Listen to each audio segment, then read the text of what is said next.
excellent and extremely good, highly effective healthcare system webinar series has been going very successfully. And today, I'm very, very happy that, in fact, these are the people speakers who have led by examples. They have set very, very high standard. And one thing, what I've learned from them is they will never say no for academics. They always, throughout their life, if somebody who has kept academics on top beyond their personal thing, beyond their, all the politics which happens, it is this are the speakers which I'm talking about. This is it is Swarnareka Bhatt ma'am. Even when I'm taking her name, I'm fumbling because that is the amount of respect and now we have towards her. One of the greatest teacher, and NNF Karnataka is very, very, very, very proud that we have such extremely good teachers. So now I request another extremely good academician and who is a panelist for today's session. PP Maya sir has been a former HOD, and more than anything, he has been the most important pillar of NNF Karnataka, who has stood very strong when it came to academics. So now I request Maya sir to give a brief introduction about Swarnareka Bhatt ma'am. After that, I request today's session will be moderated by Dr. Shivshankar along with me. So I request Dr. Shivshankar to introduce Dr. Suresh and our other panelist, Dr. P.V. Ramarao from Andhra Pradesh. Over to you, Maya sir. Please introduce ma'am, and then we will start the session. Over to you, sir. Okay, can you hear me? Yes, sir. Yes, sir. Yes, sir. Hello? Yes, sir. We can hear you. Can you hear me? Yes, sir. Yes, sir. Yes, sir. Go ahead, sir. Hello? Sir, we can hear you. Go ahead, sir.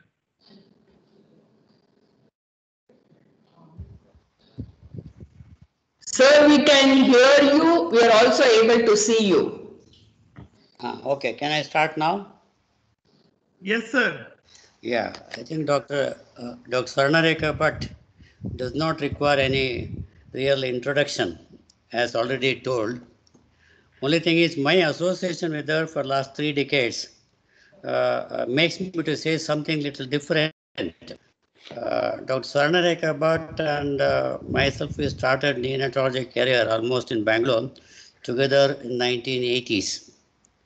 When I was in St. John's, she was assistant to me in helping me taking care of newborn babies. That's where our association started.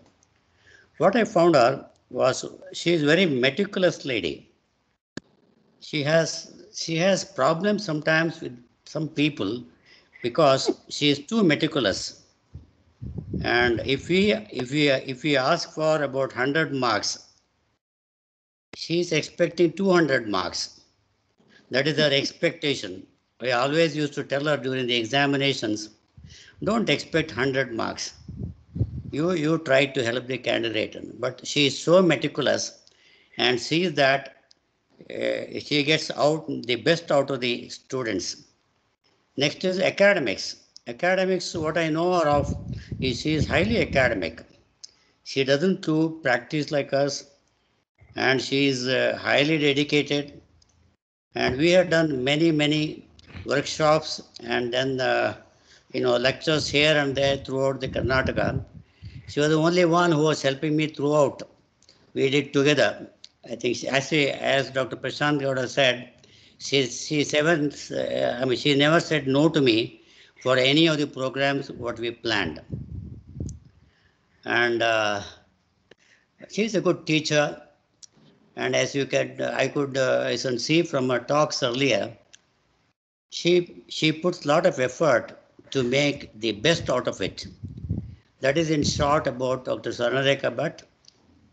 Thank you, Dr. Prashant. Shivshankar. Shall I start? Yeah, Shivshankar, we'll introduce and then we will start so that the flow continues. Dr. Shivshankar. Hello, good afternoon, everyone. Good evening, everyone. Good evening, ma'am. Good evening, sir. Good evening. And it's my privilege to introduce other speakers. Dr. Suresh Vishwanath, who is the director of SK's Hospital, Salem. He has done his MBBS and healthcare administration from Cleveland University. After that, he has helped his father to set up the SK's Hospital, and then has been running a 250-bedded tertiary unit at SK's Hospital, Salem. This hospital is a super specialty hospital, and I personally met him, and he's so passionate about the work he does. It runs 6 DNB and FNB programs currently, and we'll be hearing from him shortly. I'll also introduce the other panelist, Dr. P.B. Ramarao. Sir has been the head of Children's Services, Andhra Hospitals. He has been a secretary, and is secretary of NNF Andhra Pradesh. He has 28 years of experience, nearly half of that in reputed hospitals in United Kingdom. So welcome, sir, and thanks for accepting the invitation. The other panelist is my very own teacher, Dr. Esha ma'am. She needs no special introduction. She has been the director of Indira Gandhi Institute of Child Health, my professor and HOD of BMT, has been the recipient of many awards, which if I go on will take half an hour to 1 hour. You know, she has been a role model to most of us, and it's a privilege of me to introduce her, being her student. Welcome, ma'am, and thanks for accepting the invitation. So without wasting much of time, I'll hand over to Swarnarika ma'am to go on with the talk. Thank you, Dr. Maya. Prashant, you can hear me? Yes, ma'am. Yes, ma'am. Yes, ma'am. Thank you, Dr. Maya, for the introduction. Thank you, Dr. Prashant, for inviting me for this. I think you have done a wonderful job by having such a program, which is pretty unique. So when I start off this, I just wanted to tell you, and I'm sure a lot of you will relate to what I'm saying, that when we all started our units or our NICUs or our pediatric departments, I remember in St. John's, I used to start rounds in the ground floor with the maintenance department, with the purchase department, with the biomedical department, and then I would come to first floor where our NICU was. Because we always had problems beyond the baby as a person looking after the unit or the department or the hospital, whatever. So I think a program like this is extremely useful, not just for those who are going to be, having their own hospitals, owning their own hospitals, but for everybody who is running a department or a unit. So congratulations to the NNF Karnataka team for doing this. And with that, let me start off my presentation. The, one second, needs to move. Yeah. The mandate was to discuss these issues in terms of significance of CME and motivational classes for doctors and nurses in hospitals, how to gain and retain academic excellence in these institutions, and does academics really have add value to an institution. I've just put these as the discussion points. Academics in a non-academic institution, which please let me assure that I have put it in quotes because I don't think there is any non-academic institution. What are the benefits to the individuals, to the doctors, to the nurses, to the other healthcare personnel if we are trying to bring in academics to an institution? What are the benefits to the institution? What is the feasibility and sustainability? After all, a hospital is meant to provide to the patient and not really to the student. So what is the feasibility and sustainability of bringing in educational programs into a hospital?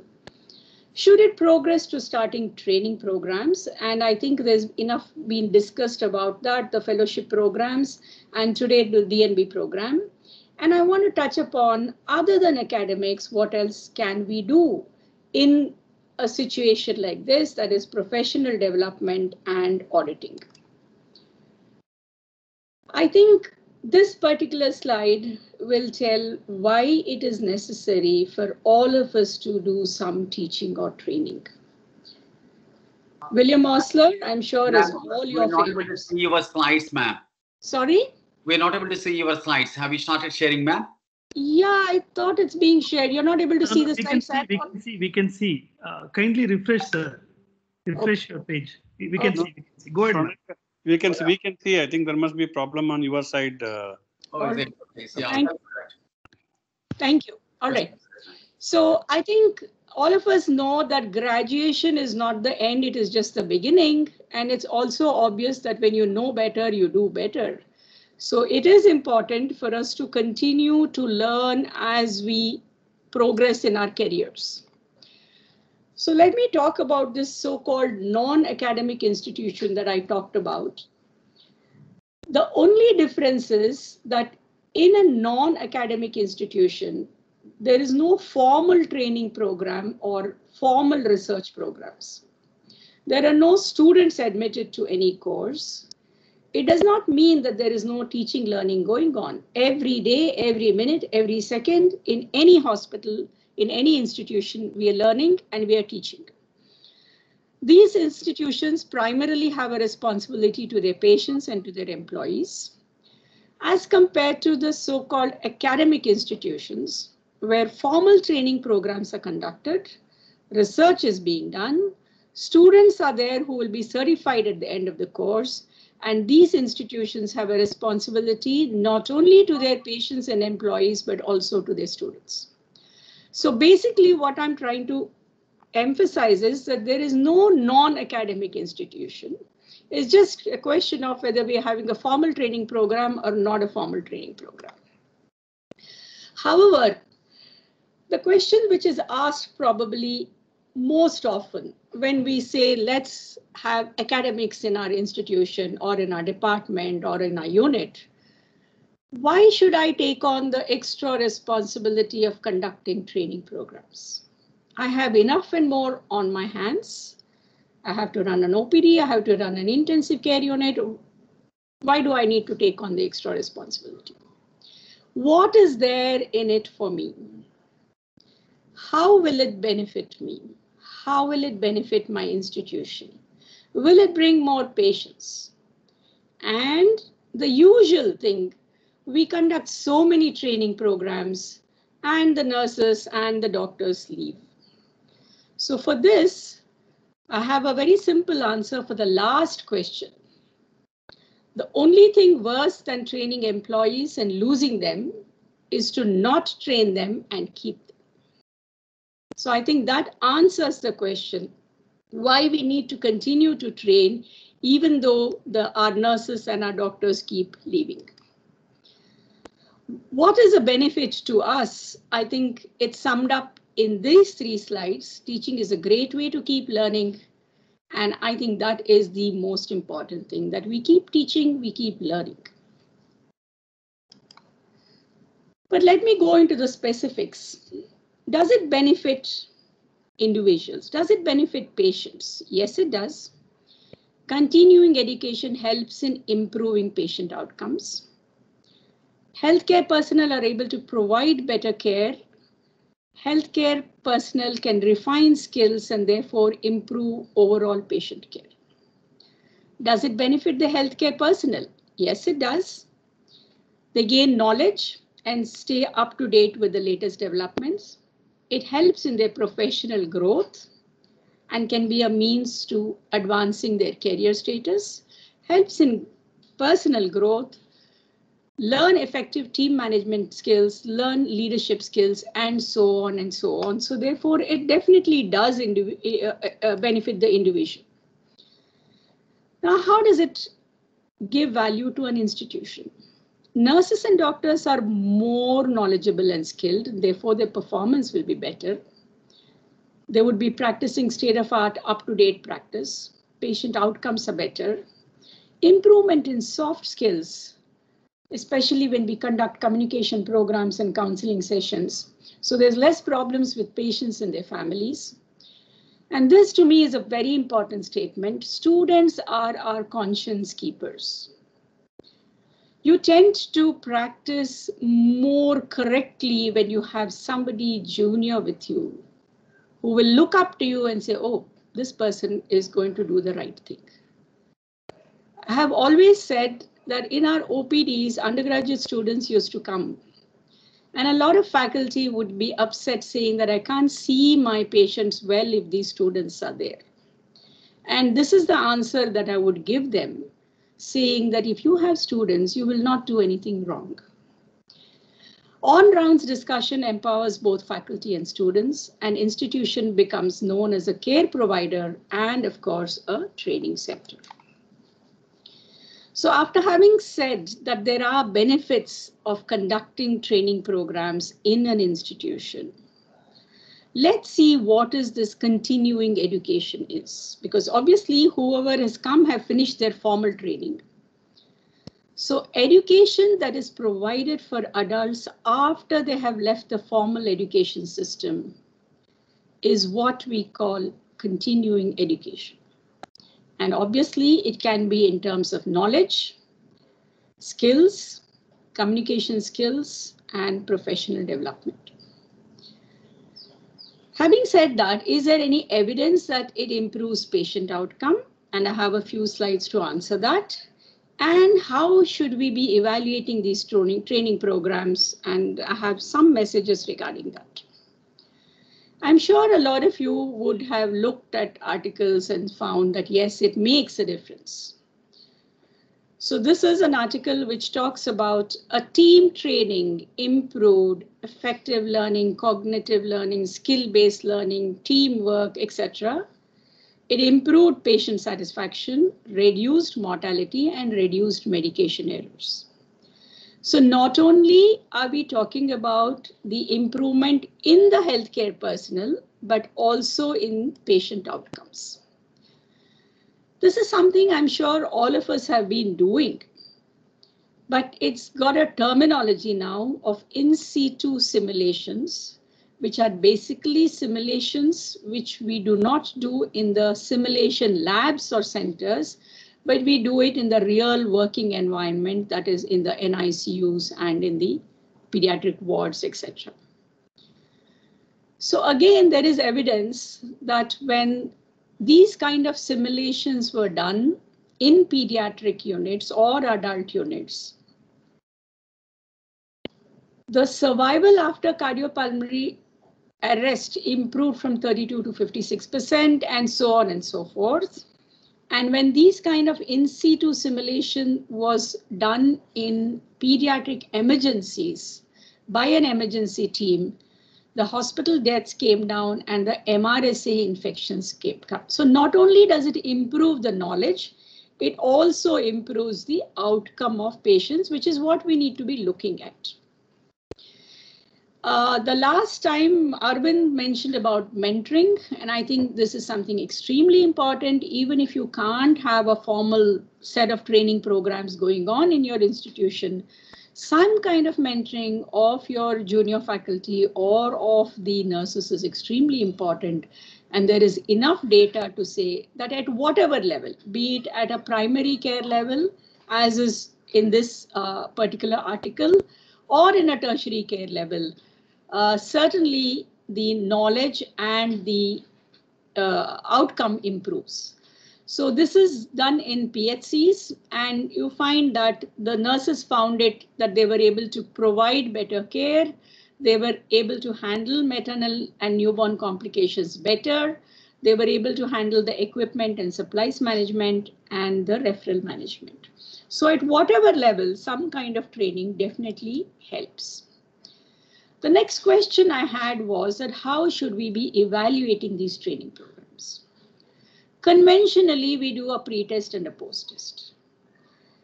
And if we are a little more adventurous, we say, okay, we need to check on the retention, and therefore we do a retest after 6 months, which would have dropped. And then we do a re-post test, which would have increased. But the point I'm making is it's just not enough to find out if there has been transfer of knowledge or skill, but we also need to address, has it improved the patient outcome? Having said that, let me divert a little bit to talk about the experience that I have had in the last 30 years. Yes, in St. John's, when we looked at doctors training, we had postgraduates, we had undergraduates, we had short-term training programs of various levels of doctors from government and private sectors. We then developed fellowship programs after a long time. I think 2008 is when we started. Then we had the neonatology DNB, and then of course the DM neonatology. So it's not necessary that every institution should move up to having formal training program, but whether there are students or not, I think we need to conduct programs. The experiences with the nurses were extremely hard, very nice. I remember in the early 1990s when we started the NICU. At that time, the nurse would not even come for rounds. And I remember once a week sitting with these nurses. Dr. Lalita from Manipal had brought out a nursing manual, the NNF nursing manual. And I used to make them read one chapter by one chapter so that over a period of time, they all knew what were the protocols.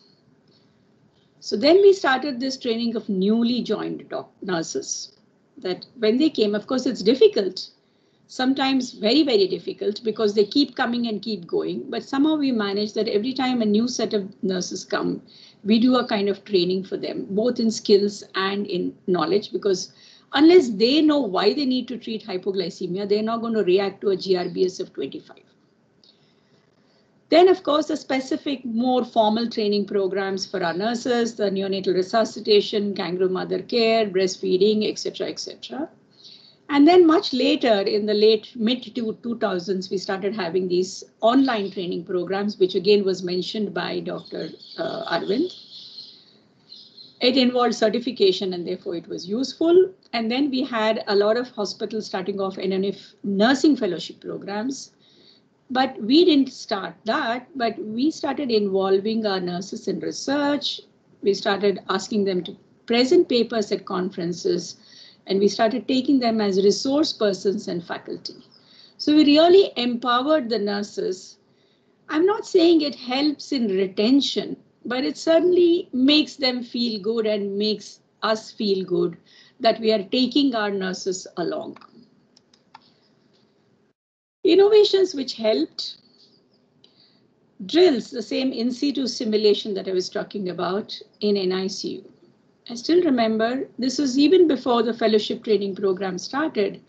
I would suddenly get a mannequin to one of the empty beds and say that this baby is convulsing, and would get the nurses and doctors to do things and then debrief them saying, look, this is what went right and this is what went wrong. So now it's got a beautiful term of simulation, but I'm sure all of us have done this, and this really helped sort of fine-tune skills, particularly team management skills in an emergency. Then, of course, the training of new postgraduates at the beginning of the courses, we spent almost 1 or 2 months training them, whether it was for a postgraduate, whether it was for a DM neonatology or a DNB neonatology or a fellow. Then training programs for nurses, which I have already alluded to. Training of all healthcare personnel, even the class 4s, even the AYAs, even the helpers in infection control practices, even the radiology technician, everybody would be trained in infection control practices. Evaluation by OSCE. So PGs at the end of their posting, at the end of their NICU posting, we used to have an OSCE evaluation. And I still remember the kind of OSCE stations that I used to put was connecting the ventilator, the tubings, not connecting the ventilator to the baby, but connecting the tubings. And then we started having OSCE evaluation for interns at the end of their internship. And of course, for the undergraduates, because they were coming in for such a short period to the neonatal unit, we started having a structured training for them, and I think that also helped us and helped them. NH, again, the experience was very different, but very useful.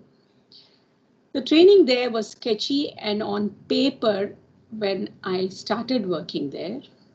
So regularized their bedsides and seminars for postgraduates. That was not very difficult. Improved bedside teaching, which was a little more challenging, but was able to do meaningful rounds. Conducted training programs for nurses. They already had, because of the NABH accreditation and things, that they were all trained in infection control, but it did never amounted to implementing.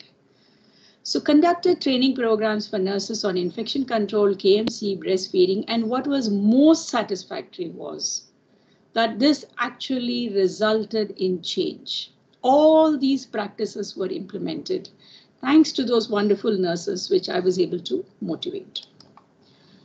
Lessons from various training programs. I think many times this is done for the sake of doing, and I think we shouldn't be doing that. Knowledge transfer may be there, but we don't know about retention. We don't know about changing behavior. We don't know how much motivated these learners are. And I strongly feel that small group sessions and workshops definitely are better in acquiring skills and motivating a person. It gives in-depth knowledge and imparts skills. It's not that everything can be converted to a workshop, and it's still okay to conduct CME programs and CNE programs, because at least a small percentage will follow and will take it up to its logical conclusion. Again, I'm talking about how do we evaluate. And I think we need to look for retention of knowledge and skills, which I have already alluded to in the previous slide. Sorry. Yeah. So importance of retention of skills and knowledge. Why is it so? What happens? There is no point doing a one-time training program and expecting people to do perfectly, whatever it is, whether it is KMC, whether it is breastfeeding, whether it is ventilation, surfactant, whatever. There is a problem both in low volume centers and in high volume centers.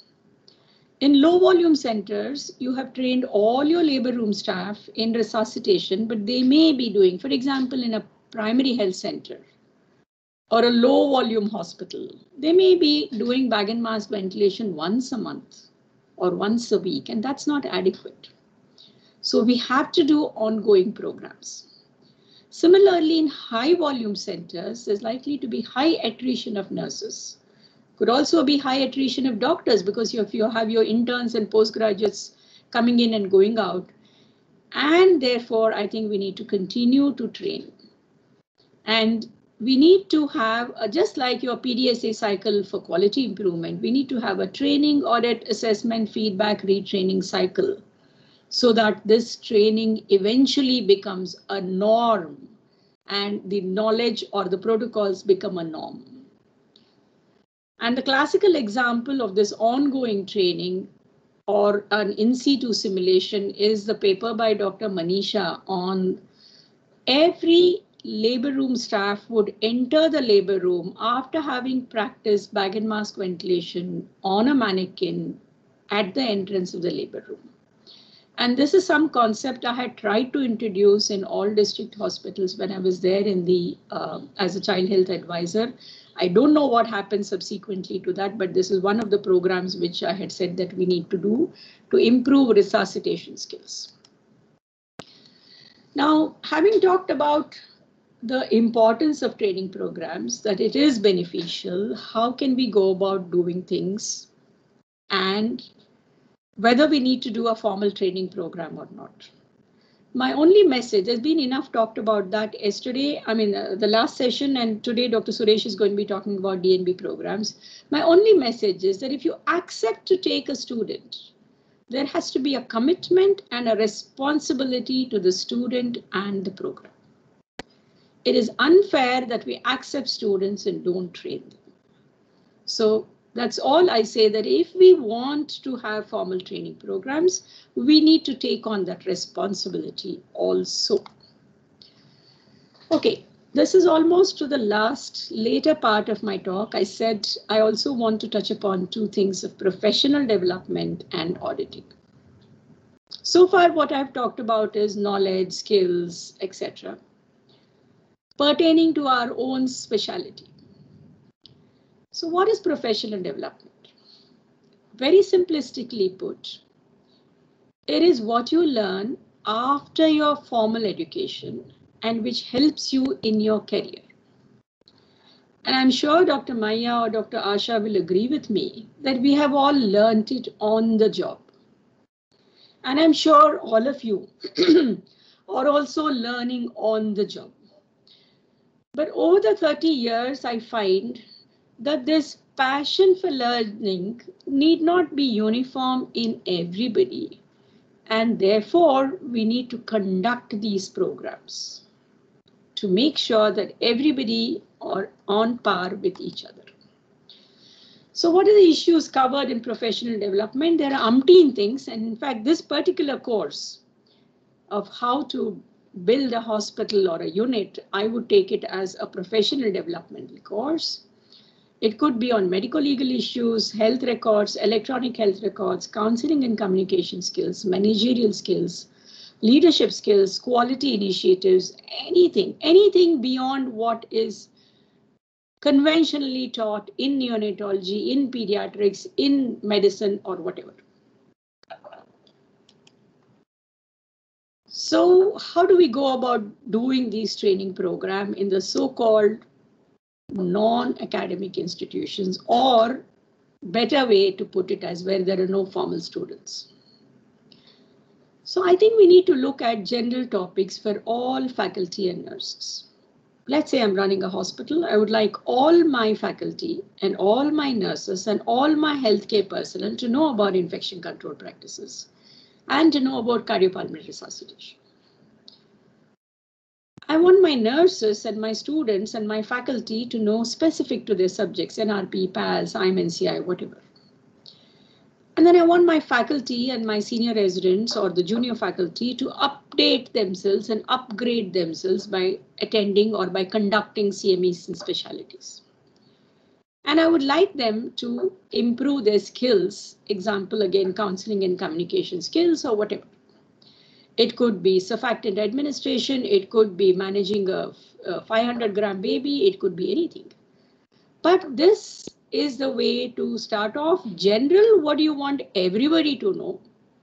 And as you go along the hierarchy, I think it's important even for the senior most person to keep learning and upgrading their skills.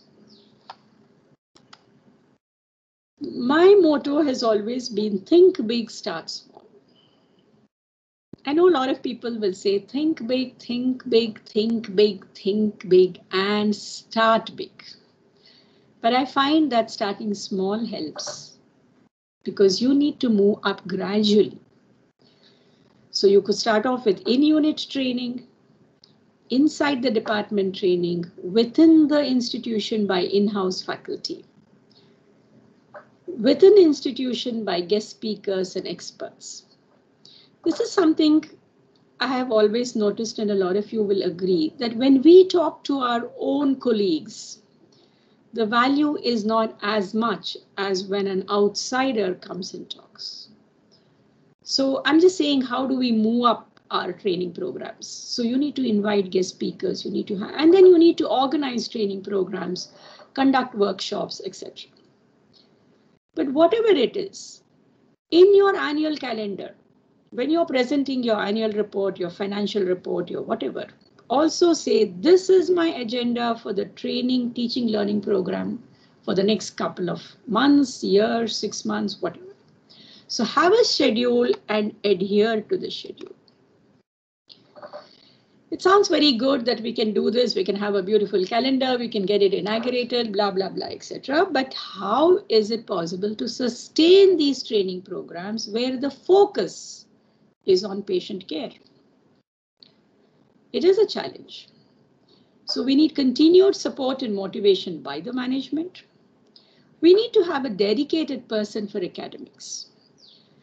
There is a slight downside to it, that when you have somebody who is dedicated only to academics, the tendency by all other personnel, whether faculty or nurses, oh, he's doing it, she's doing it. No, the important thing is that this dedicated person, the role is to coordinate and conduct training after having involved everybody. It cannot be a one-person show. And it's important to get feedback. It is important to do a survey and say, okay, what do you want? Do you want infection control? Do you want something else, etc.? And auditing, not just of the training programs, but auditing of patient outcomes certainly helps us to know what direction we need to go in terms of training. So coming to auditing, the first statement I want to say is it should not be just for accreditation. It's a process used to assess, evaluate, and improve care. It measures our current practice against a defined, desired standard, and it helps in improving quality of clinical care of patients. So, whether you're starting training programs or not, whether you're going to be doing official training programs, this continued ongoing learning will happen with informal training programs. And I think auditing is something very, very important. And again, I'm not going into the details of this study. We all know that once we have done some kind of an intervention, the hand hygiene practices improve. But I think what is more important is that there was a decrease in healthcare associated infection.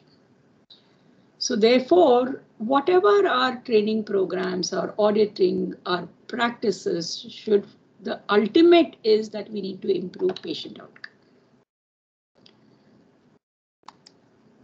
So just like the PDSA cycle, we have this audit cycle, set standards, measure current practice, compare, reflect, change, re-audit, etc.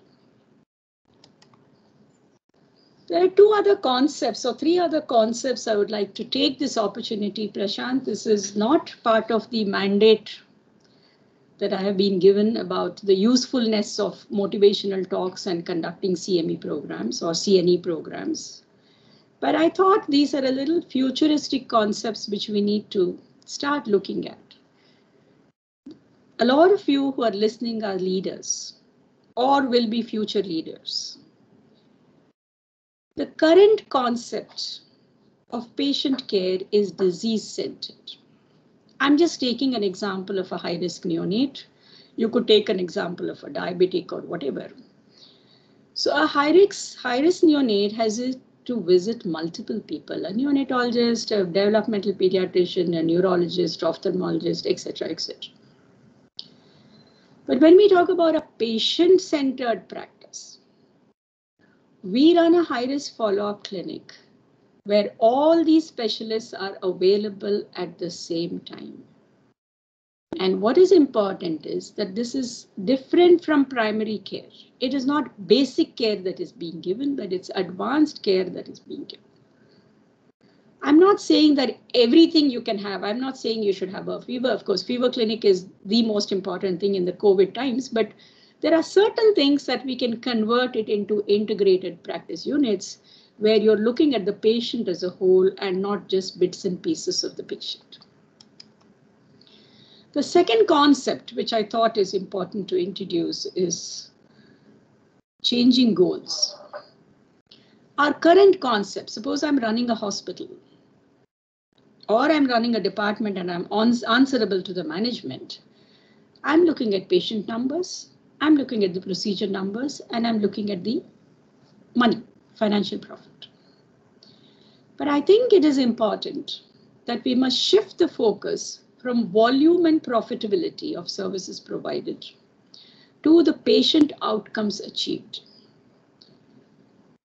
I thought that this is something very important, and I didn't realize that this is what I'm doing. But whenever we had an annual presentation, every January we used to have the annual presentation of NICU, PICU, pediatric, etc. And we used to make a presentation to the management. And in the management presentation, in addition to the numbers, we also talked about the mortality, the morbidity, how outcomes are improving, etc. So the goal for providers as well as for all stakeholders should be improving value for patients. And there is a newer definition of value for patient, which is defined as health outcomes achieved that matter to patients with minimal cost. So best outcome at minimal cost without compromising on quality of care is what I'm sure everybody wants to do. And I think we need to aim at it and see. I know it sounds very unbusiness-like, but I felt that I would like to share these concepts. And the last concept, which I think is something I found it very, very, very important, that when we talk about patient outcome, we say, what is the BSID score or the DASI score of my VLBW babies? Do we look at how many of my VLBW baby can go to a regular school? Do we look at how many of our low birth weight babies or our asphyxia babies have been able to go to 10th standard? Second, when we are looking at follow-up, we are looking at, okay, we had no BPD, we had 3 ROP, we had no hearing loss, etc. But what matters to the patient is how many visits do I need to keep coming to this hospital? What is the financial burden of these, etc. And third, again, when we are looking at sustainability of health, from our perspective, we are looking at growth and development, and we are very happy. The baby's growth is fantastic and the development is fantastic. But we're not looking at their participation in physical activities, we're not looking at their scholastic performances, etc. So all I'm saying, I think we need to start looking at outcomes that matter to the patients, in addition to outcomes which matter to us. And the reason why I brought these concepts was basically, as I mentioned earlier, everybody listening here is a leader. That's the reason you have organized such a fantastic program. Okay? And it's for us to think beyond what we're doing right now. So I'll end my presentation and thank everybody for listening and for the opportunity with one last slide, which I really like. When writing the story of your life, don't let anyone else hold the pen. And I'm just wishing you that each one of you will be able to write your own life stories without too many hindrances and the way you want it and the way you like it. Wish you all the best and stay safe. And thank you once again, Prashant and the NNF Karnataka team. My presentation is over. You can just stop presentation. All right, how do I do that? Icon you have to click again Yes. after the mic icon. That video icon, mic access. Done? Yeah, you have to click on the. Yeah, Dr. Suresh can start presentation. This will automatically stop. Dr. Suresh. Hopefully. Yeah, Shiv Shankar, over to you. Yeah, stop presenting. Done. Shiv Shankar, kindly unmute yourself. Thank you, ma'am, for the excellent presentation. It was always a joy to listen to you, and it's still, being joy to listen to you always. Thank you for sharing your experience and giving the immense knowledge to us. Thank you so much. We'll be taking the questions at the end of the session. Now, I've already introduced Dr. Suresh Vishwanath, who is the director of SKS Hospital, Salem. Welcome, Dr. Suresh, and thanks for accepting the invitation. Can you hear me? Yeah. Yes, it's over to you. It's over to you. Yeah. Can everyone see my presentation? Yes, we can see. Please go ahead. Thank you. Actually, it's an excellent talk that Dr. Swarna said that perfectly leads into my topic. Thank you, ma'am. I'm honored to have listened to you. And I apologize for holding you on everyone on a Sunday because this is going to be a slightly long topic just because it's a vast subject, and I've tried to concise and bring it as small as possible. So I hope everyone knows what the National Board of Education is. It was set up by the Government of India. It is recognized as an alternative postgraduate teaching system. Unfortunately, a lot of doctors themselves are a little in doubt about it. And NBA conducts a lot of programs on par with all the MCI programs. They have broad specialty MS, MD programs equivalent. They have special fellowship postgraduate courses. Super specialty, which was recently, just about a week ago, in their announcement, renamed as DRNB. Earlier, you could be the equivalent of, say, a neurologist, having done DNB medicine, DNB neurology, and both would be DNB. Now the super specialty has become DRNB, neonatology, DRNB, nephrology, etc. A few postdoctoral fellow courses, and something that's newly been announced by the national board. They've started 2-year diploma courses. With the MCI deciding to wind down diploma courses in medical colleges, the national board has been asked by the government to start 2-year diploma courses. The qualifications are recognized by the government of India and can be registered with your state medical council. I'm not going to go read everything in the slide. Unfortunately, the slides have to be a bit text heavy, but what you see are the broad specialty programs. Year on year, they do add or remove some programs, and this is the latest 29 broad specialty DNB programs. They have 26 super specialty DRNB programs. I should get used to calling them DRNB. FNB, these are post MD or DNB, MDMS/DNB courses, which are 2 years, and they have 16 of them. Postdoctoral, after your DM, MCH, or DRNB, 3 of them. These are the new 8 diploma courses that have been started, and they award the same diploma as the universities used to, with NB in the bracket, 8 of them. So let me jump straight in to accreditation with DNB. So to start off, what is the cost? The cost is approximately 2,40,000 in terms of accreditation application fee. Till last year, there was no GST, and the government suddenly woke up and decided that even university accreditations should have GST, which I feel is not justified. But suddenly, from 2 lakhs, it's jumped up by another 40,000. There are 2 windows for accreditation in January and February, around January for broad specialties and around July for super specialties. Currently, it's actually open till the end of this month. Although they say July, August, National Board does delay releasing the actual application, and it was just released last week. And anyone who wants to start a super specialty or fellowship program, it's still open currently. They give you about 4 weeks to complete the online application. The whole thing is online now, and about 4 more weeks to submit all the paperwork as hard copies. This is a flowchart taken from them. So once you submit the online application, it gets scrutinized.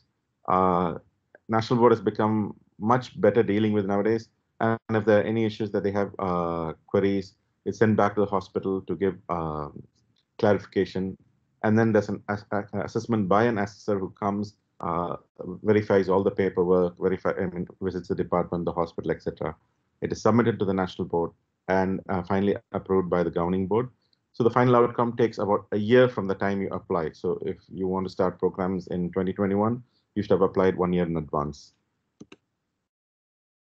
So they have certain minimum criteria. The hospital should have the required bed strength. I will be detailing more on the bed strength in the next page. IPOP patient load. It should have been 1 year of operations at the time of applications.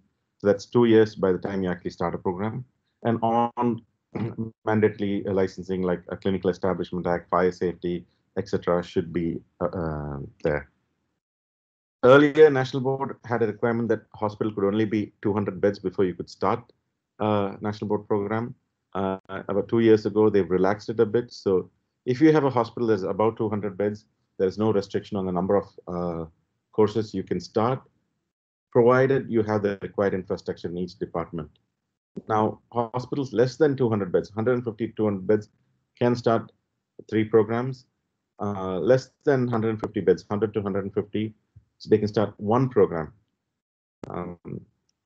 Multi-specialty hospitals and single special, predominantly in one specialty, for example, an orthopedic hospital that has other specialties, or single specialty hospitals that have, like for example, a maternal and child health hospital, they can start several programs in that specialty, provided they have at least 100 beds in this in that allied special, the single specialty or the predominant specialty that they're looking at. This is a significant relaxation because I do know of an instance a few years ago where a maternal hospital, NB actually came for inspection and said, you've got pediatric services, so you can't be considered a single specialty hospital. This actually did happen, and this clarifies that. Some specialties which are predominantly outpatient-based, like endocrinology, dermatology, as you can see in the last, the workload is mostly outpatient-based, and they look at the OP caseload. So quickly, these are the single specialty hospitals. Coming back to my example, a hospital that is predominantly maternal and child health services can start DNB in obstetrics, pediatrics, neonatology, and have fellowship programs in reparative medicine and maternal fetal medicine, etc. Similarly, for other specialties that you see over there. So for broad specialties, the basic, if you look at OBGYN, medicine, surgery, you need 35 beds. For pediatrics, 30 beds.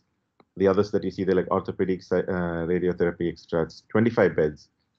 Emergency medicine, you need 10 beds in your emergency room and 15 beds in your ICU.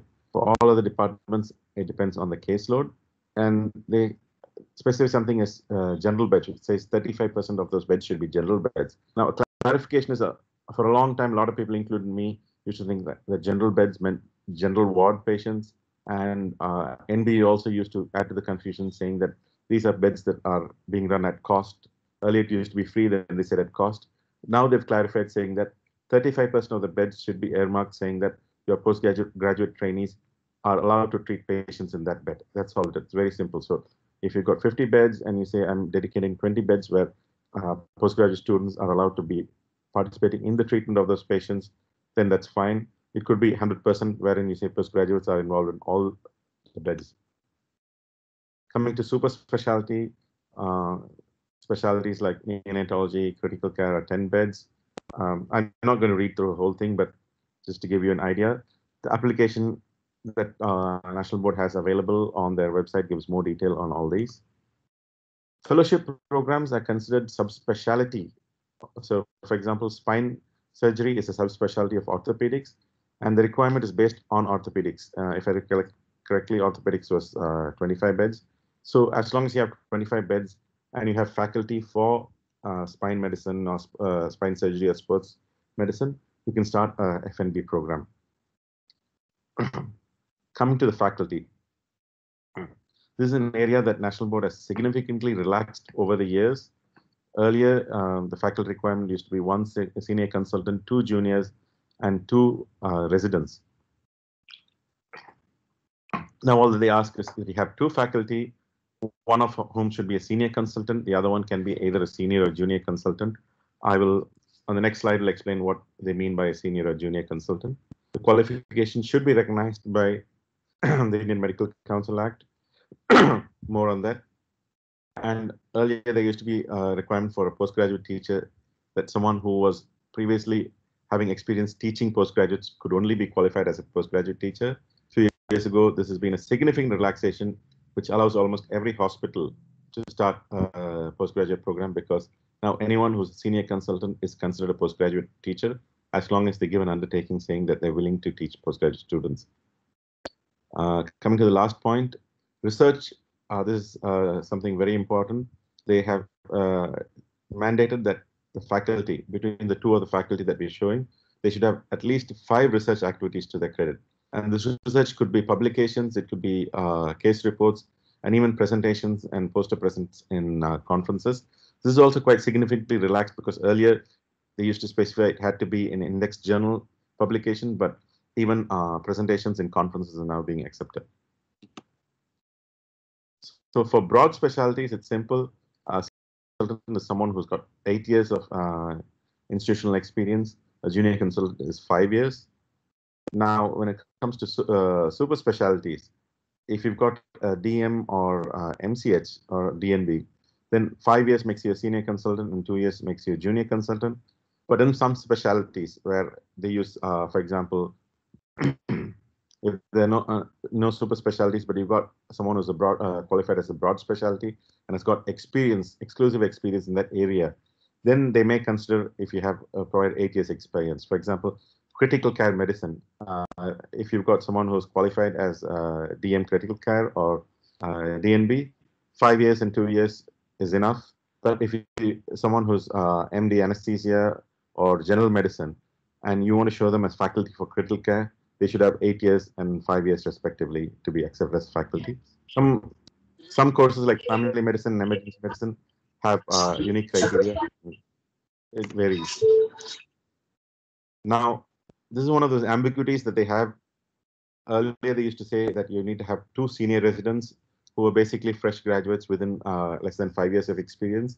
But now they use the word senior residents are desirable. So it's not mandatory, but I don't know why they say, included saying desirable. If they're going to give you accreditation even without it, then why show it up? But that's what the application, the criteria says. 2 senior residents are desirable in the department, but you can apply with just 2 faculty. Now, this is something that they're very particular about. You cannot use part-time faculty. The faculty have to be full-time. The hospital that they're working, your hospital or institution should be their primary place of practice. They are allowed to have an outpatient practice, which is in a non-academic setup. That's the words that they use. But they can't be visiting faculty or visiting consultants in other hospitals.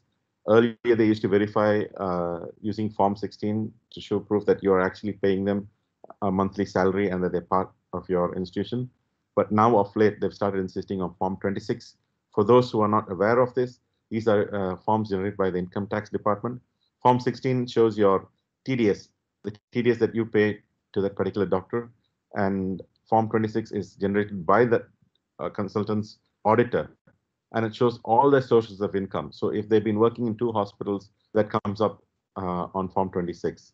And they have in the past asked for salary statements from the hospital and from the doctor also. So they do go in depth in verifying that the faculty that you're showing are full-time with the hospital. You can use part-time faculty as guest faculty, but like I said, they're not considered as part of the teaching faculty, for accreditation purposes. So an undertaking from the faculty is that they will devote at least 10 hours for teaching every week, in addition to the regular clinical, excuse me, I'm sorry, in addition to the existing duties. And the minimum teaching should be of 5 hours of seminars, journal clubs, etc., and 5 hours of clinical bedside teaching. And the consultants will also have to attend CME programs conducted by the NBE to keep them up to date. So they ask for the required patient load in the department. I think I have a slide on that later. They ask for data for the last 2 years. Supposing your hospital has been only functioning for 1 year at the time of application, when the assessor comes, they will ask for the data for the last year from the time you've applied till current to verify that you have the required caseload. In surgical disciplines, they ask for the theater register, theater caseload, and also a case mix. So if you're applying for general surgery, they also want a breakup to see what are the type of surgeries that you do. In pediatrics, what are the type of patients that you get. So case mix is also important. And they do verify it using your hospital information system, OT registers, etc. So coming to the teaching and training facilities, NBE also requires that students have training in basic sciences like anatomy, physiology. Again, this is one of the things where they've significantly relaxed the requirement. Earlier, you had to have MS anatomy, MD physiology, and consultants coming in and faculty teaching.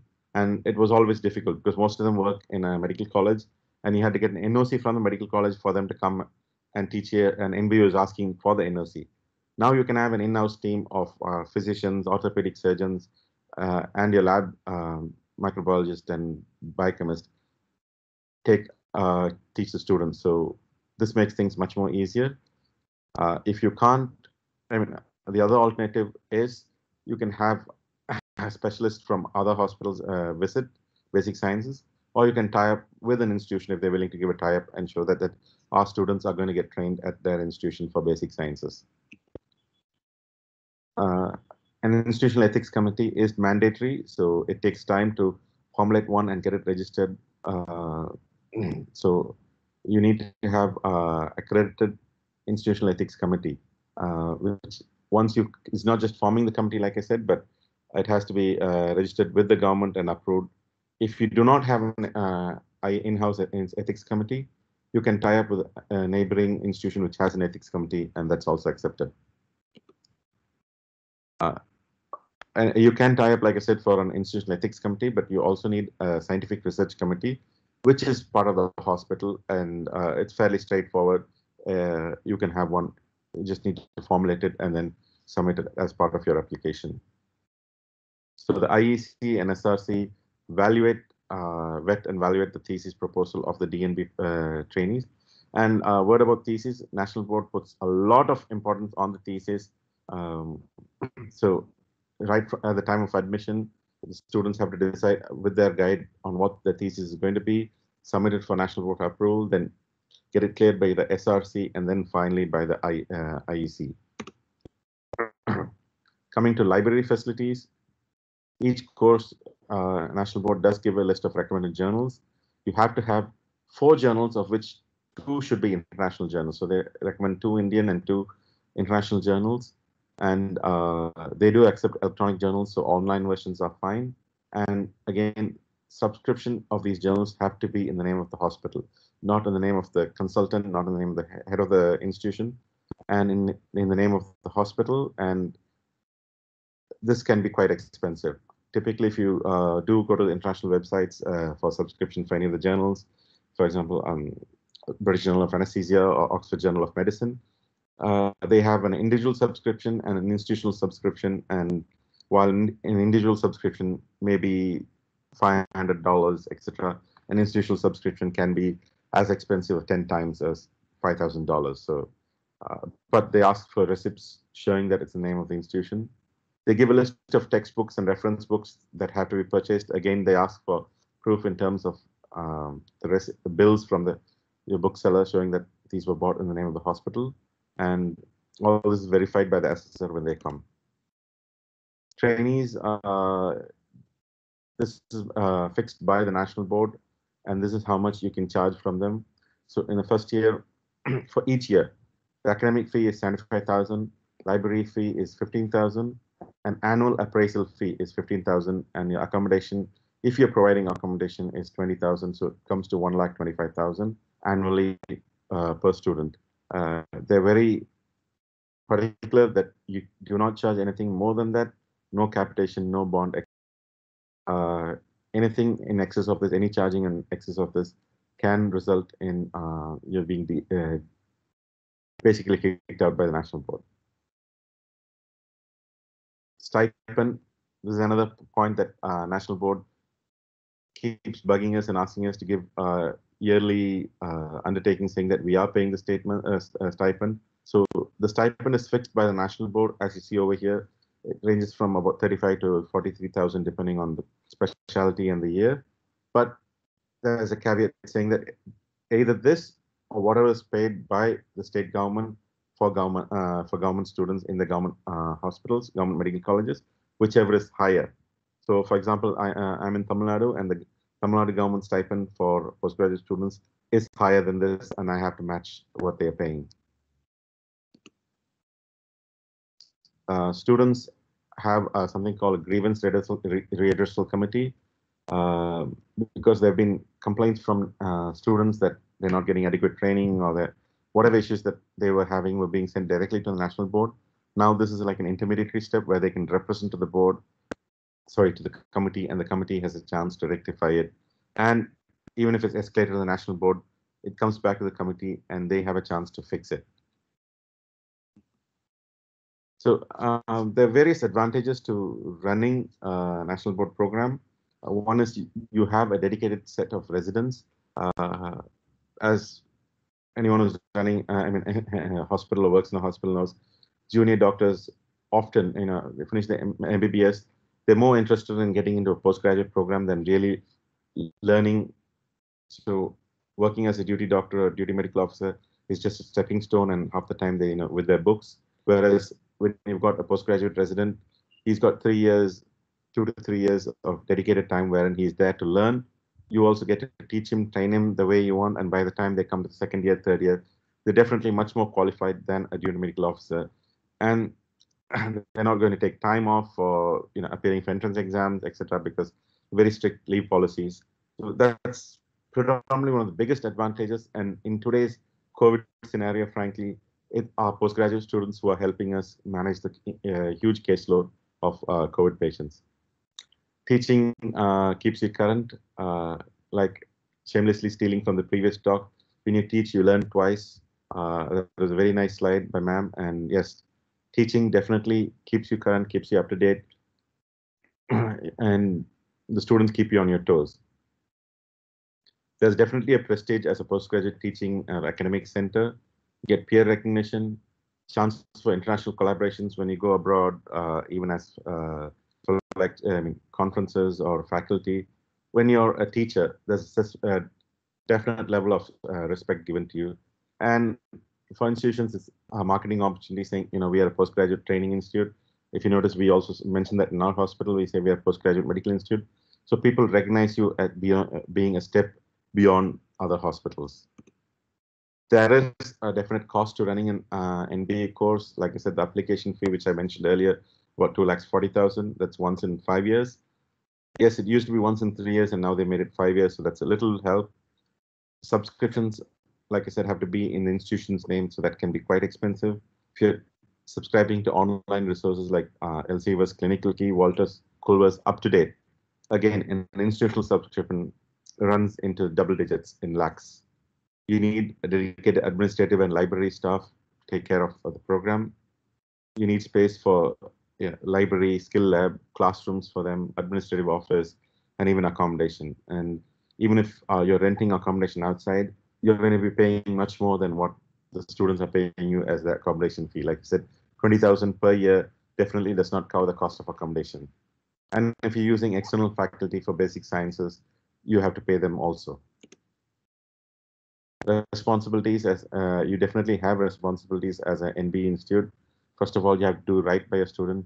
Like the previous speakers, ma'am said, if you're accepting someone as a student, you definitely have you have to do right by them. You have to ensure that adequate training is given to them. Do not treat them as slaves that you can extract work from. Respect them as fellow doctors. Yes, you can get a lot of work out of them, but they still need to be respected as fellow doctors. There's also there's a lot of competition now for NBE students because it's central allotment, and it's your students who tomorrow are going to be your best marketing. Because of social media, and students now are smart. Before selecting institute, they get in touch with previous students or current students, and they ask, "How is the training? How is the facilities, etc."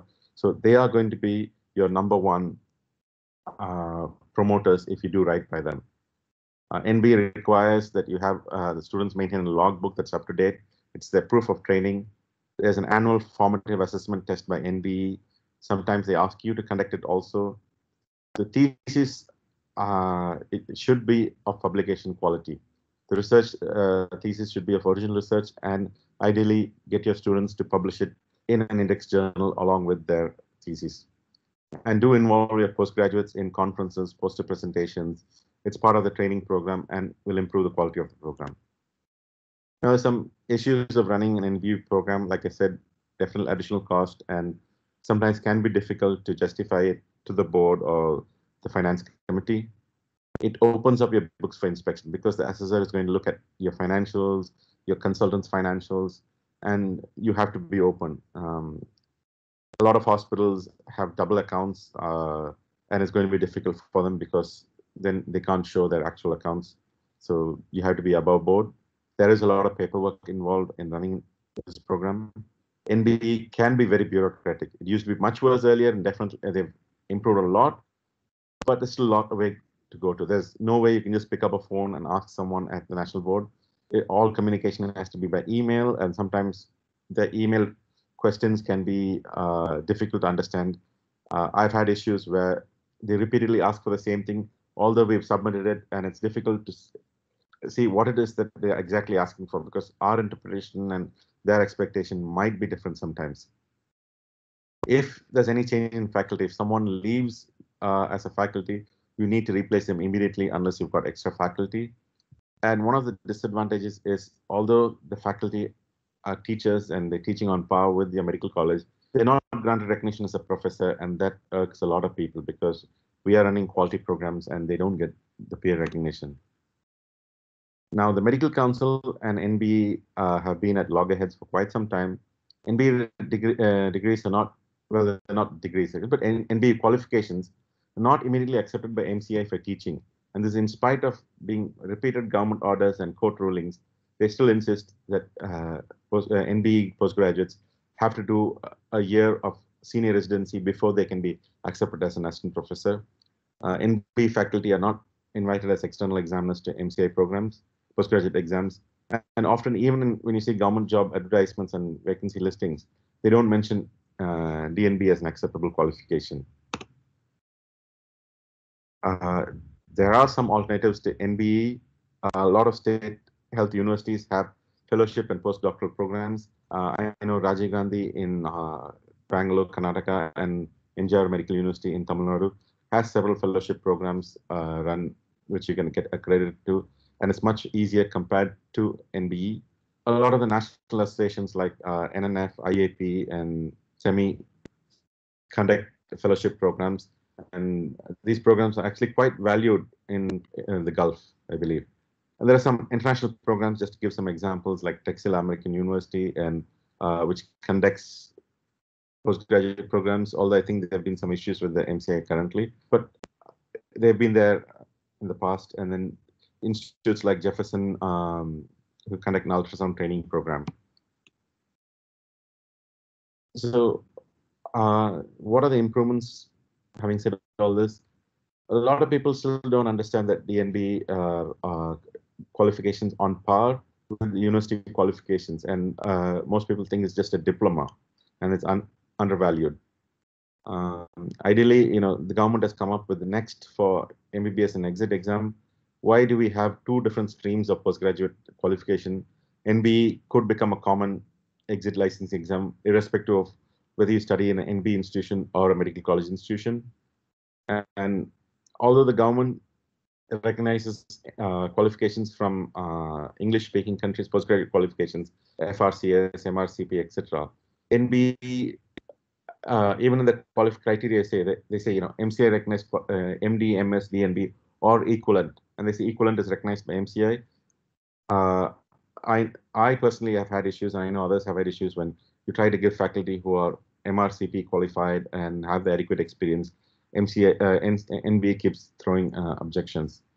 Ideally, I don't know if this is feasible, but one thing I've always been saying is NB could be made into a central medical university with the power to grant degrees, so that if you're affiliated to NB university, then your qualification, students get a qualification that is MD, MS on par with other institutes, so that there's no discrimination. So I think that brings me to the end of my, Before I finish, sorry, I'd like to put a shout to ANBI. ANBI is the Association of National Board Accredited Institutions. So if you're an NB accredited institution, you should definitely join ANBI, because they are the voice of all the institutions, and they have excellent relationship with the National Board of Education, and they brought about a significant amount of changes in dialogue with NB, that NB now entrusts ANBI to do a lot of affiliated work. So whoever, if you're NB accredited institution or thinking of getting accredited, you should join ANBI. That's the website, and it's fairly straightforward. So thank you, and if there are any questions, I think that brings me to the end. All right. Thank you, Dr. Suresh. It was a detailed presentation on the process involved in DNB accreditation. Having done yourselves, thanks for sharing the intricacies and the hurdles involved in the accreditation. It was really wonderful, and I hope it's very helpful for all the audiences who are planning to start up the hospital. So may I request the panelists, Asha ma'am, PV Ramarao sir, and Maya sir, to share their thoughts. Firstly, I would like to ask Asha ma'am, if you are there.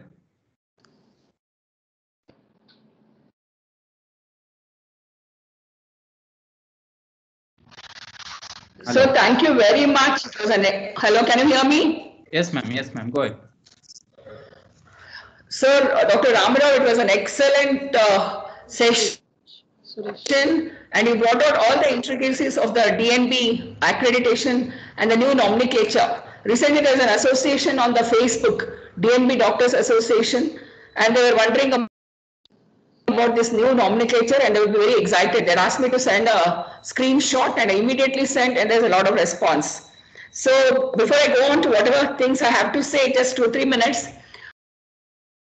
Prashant and Dinkar should be congratulated for making my beloved student, the shy Shivshankar Digikar, has bloomed into a very mature academician. They seem to be, I mean, what I like about this NNF Karnataka series is they're catching all these fellows young, training them and making them leaders.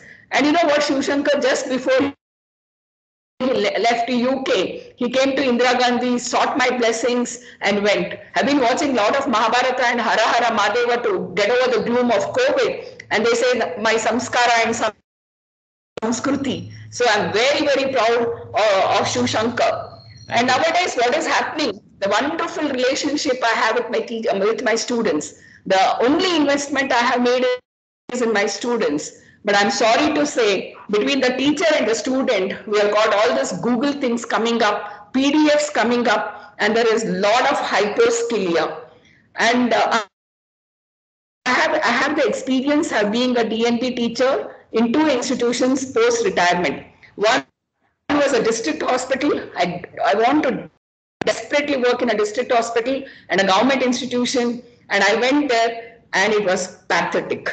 You know that you have people, sir showed us even your income tax from Form 16 to Form 26A, etc. There are faculty there just because of their MD and 8 years experience. They are taken as faculty. National Health Mission is paying them very good salary, but I could never get to see them, cannot make them research oriented, and they have linked up with a medical college ethical committee. It's all very messy, sir, though we feel DNB is so good. This is a situation in district hospitals where they have a senior consultant and a junior consultant. The senior consultant must have lots of experience, whereas a junior consultant with just 5 years of experience is taken post MD, is taken as a faculty. Recently, one of my former students who retired, she came to me and said, ma'am, can you give me a certificate saying that I taught? All her life, she has worked as a deputy director in government institutions, and she has been taken up in a district hospital as a DNB faculty.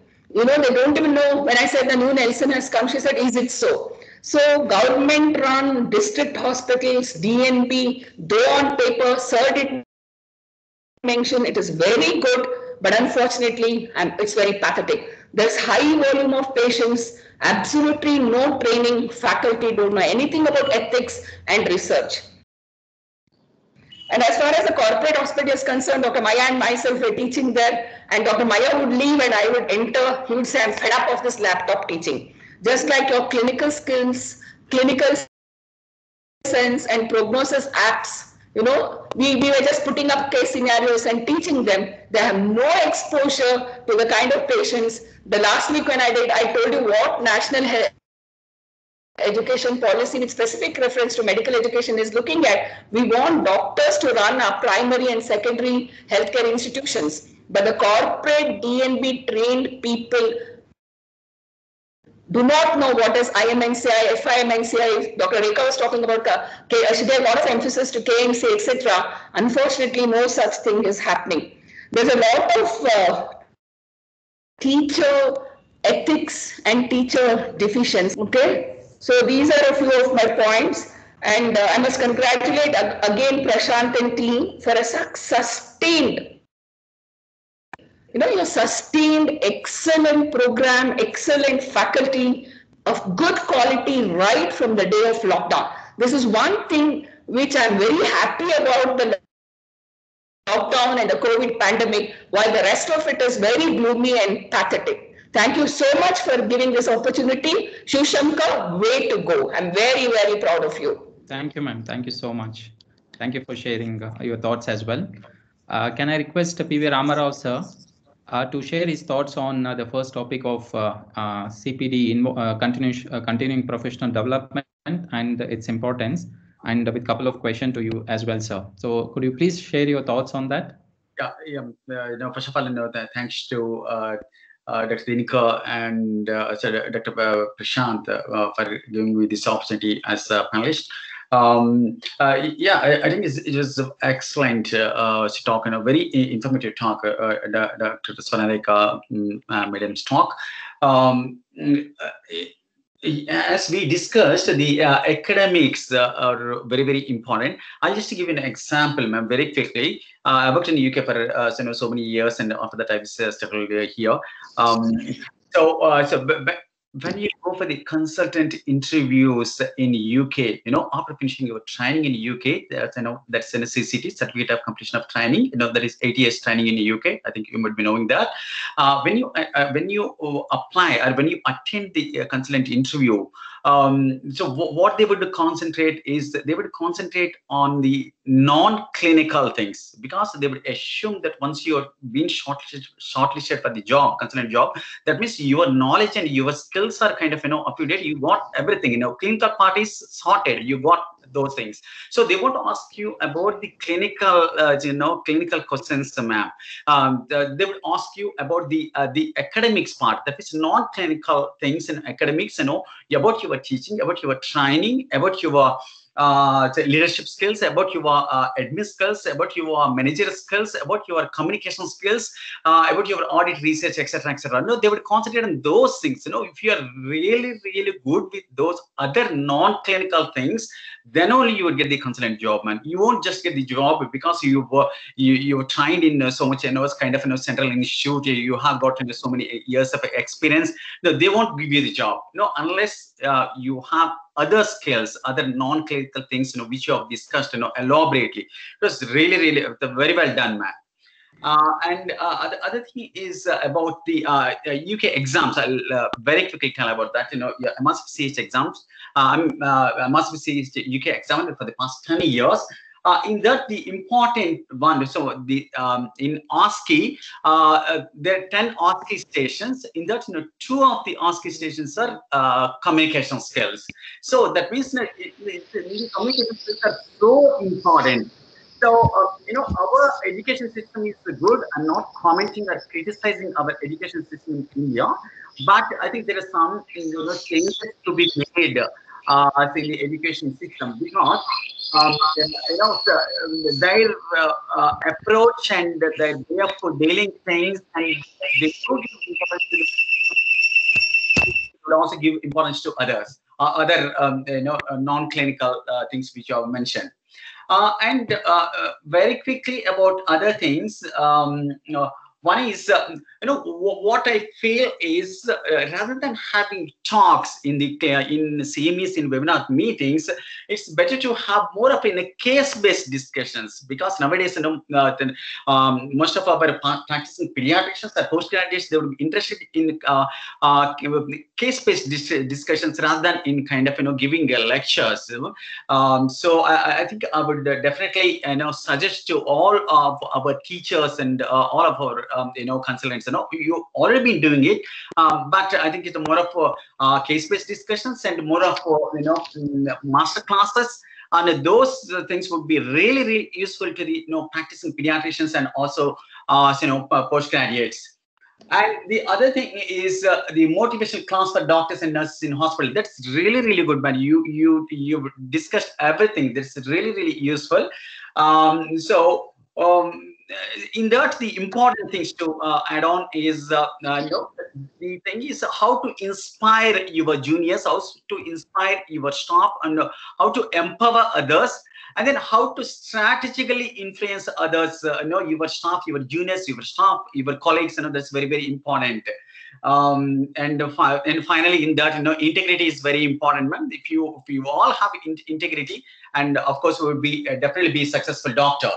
And a few add-ons very quickly. The non-clinical teaching, which are already discussed, in that there are 2 things. One is about the good clinical care, and second thing about the good medical practice. So there are quite a few doctors, they're kind of very good at clinical care, but when you look at the other part of the thing, so that is good medical practice. So that good medical practice include good working relationship with the other parents, staff, colleagues, and children, and then you have the good team player and good leadership skills, good time management skills. As you know, all those things are very important. Some doctors are they're really very good at clinical care, but they're not that good at good medical practice. I think in our teaching in our teaching schedule, we also need to include the good medical practice things, which you have already mentioned, in addition to the good clinical care.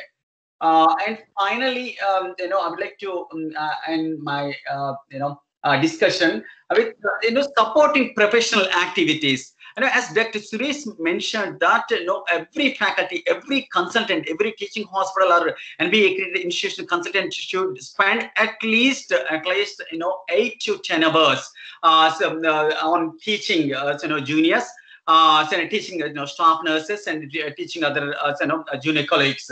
So in that, teaching, training, audit, research, and also to actively involve in the guidelines development.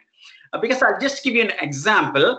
I called one of the doctors, one of the pediatricians to come for interview for a job. She did quite well in the interview, but when I asked about the audit, she hasn't got a clue about audit. She doesn't know what audit about. So I think these things, as a faculty, as a consultants, as a teaching institute, faculty, we all need to concentrate on the other aspects of academics, which you have mentioned, in detail. Thank you. Thanks to all. Sir, I have a quick question for you, Dr. Suresh, sir. Regarding MRCP-CH, the NB is considering MRCP-CH, or if you have CCT in pediatrics in UK, whether they are considering that one as a faculty or not, sir? That's something that they have not clarified because, for example, personally, we have a consultant neonatologist who's an excellent teacher and he's MRCP-CH, but he went to the type 2, I think they call it type 2 rota, wherein he didn't go through CCT, but he was at St. George's, England. He was a faculty there. And he's been rejected when we showed him as a faculty, and it's one of the things that's been ongoing. So he's got registered with the MCI. MCI accepted him, given the additional qualification registration certificate. But when it went to National Board, they didn't ask for CCT. What they're saying is, we are not finding evidence of any thesis in your training program, so it can't be accepted. And as you know, MRCP-CH does not have a concept of thesis. You do research after you complete your MRCP-CH. And we tried showing research activity, etc. But the same thing, like I said, they can be very bureaucratic, and they came back saying, no, there's no evidence of thesis, so he can't be a PG teacher. Sir, sorry, sir. One more additional question. Are they considering CCT, sir? CCT, for example, in pediatrics, in UK they give the CCT. After I know what CCT is, but frankly, I don't know because they have not they don't say give me a CCT. They just saying equivalent qualification. And when I ask them for clarification, saying what do you mean by equivalent qualification? Why can't you accept this? There's not the only thing they're saying is thesis. They have not said that we want CCT. And I've looked through other institutes that have, because you can go to the National Board website and see each institute and what is the faculty. And in some cases where, for example, someone's got an FRCOG from MRCOG FR. So they're accepted when it's FRCOG, but they're not accepting it MRCOG. So maybe they're not clear as to what these degrees are. And I really don't know whether CCT is, if you give a CCT, they'll accept it. So suppose if you have fellowships, sir, FRCP-CH, do they accept rather than MRCP-CH? They didn't accept it, and I'm a member of ANBI, and we're planning to apply for neonatology this year, and we're going to use ANBI. ANBI said they'll support us, saying that yes, they should accept it, and we're going to use ANBI, which is the association, to I like to say fight it out, but have a dialogue with them. We've spoken to the NB president, and he's also said supported, because it was 2 years ago last time we applied. This year we're applying, so we'll know what happens. Okay. Okay, sir. Thank you, sir. That really helps. Thank you, sir. Can I request PP Maya, sir, if he's there, to share his thoughts before we go on to the questions? Maya, sir?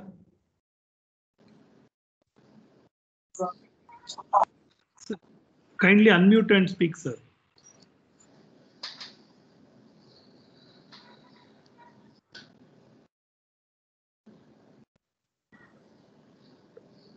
Mahesh sir, kindly unmute and speak.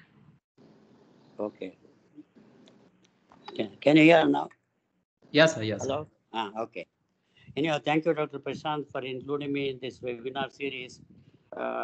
It's a proud privilege, I feel, to express my views and then the experiences. For DNB, I think I've been in DNB for nearly 20 years. I gone as an inspector, and also I was on the receiving end also. So I know the experiences as an inspector as well as from the receiving end. So I would like to congratulate Dr. Suresh for giving an excellent presentation. But still, there are certain things as an inspector and also from the receiving end, I thought I would like to share with you. One is as a teacher. Teacher is the most important thing. Qualification, and it should be dedicated only to the DNB of that particular institution. You cannot have any other appointments anywhere. They will check the salary certificate, as you already said, and they got a website. They will find out where all you have got entry into that particular institution. So that is impossible now. And the second is super specialty consultants. Super specialty consultants are necessary, but they are not considered as teachers for the DNB training. Because many times we include endocrinologists, pediatric endocrinologists, and even neonatologists, but they may not be considered as a teacher for DNB pediatrics. That is another important point. And salaries of the teacher, many times in the DNB institutions are mainly from the smaller institutions.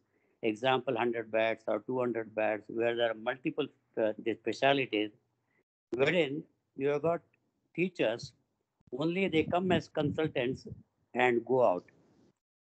But the actual teaching is done by a person who is appointed directly by the institution for teaching purpose.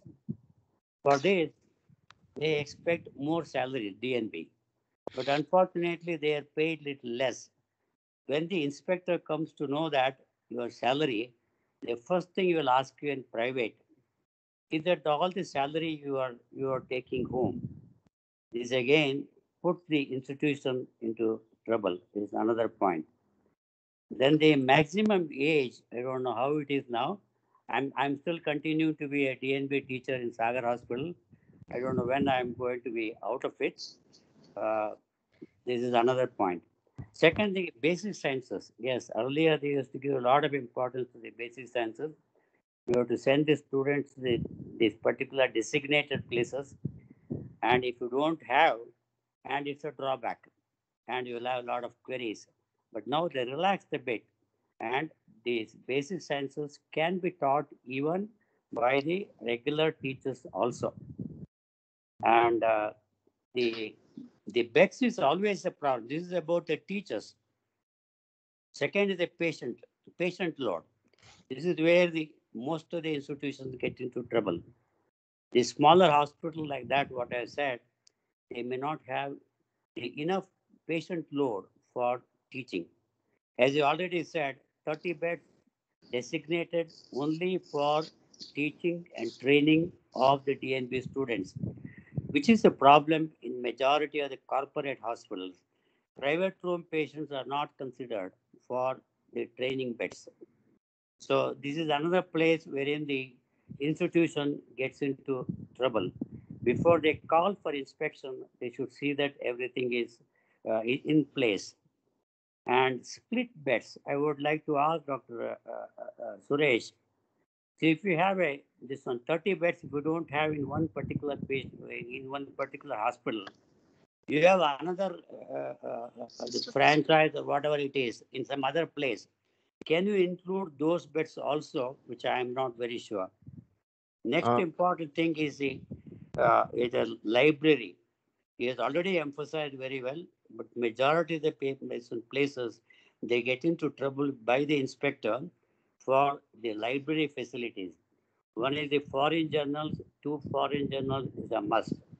Indian journals, they should have it.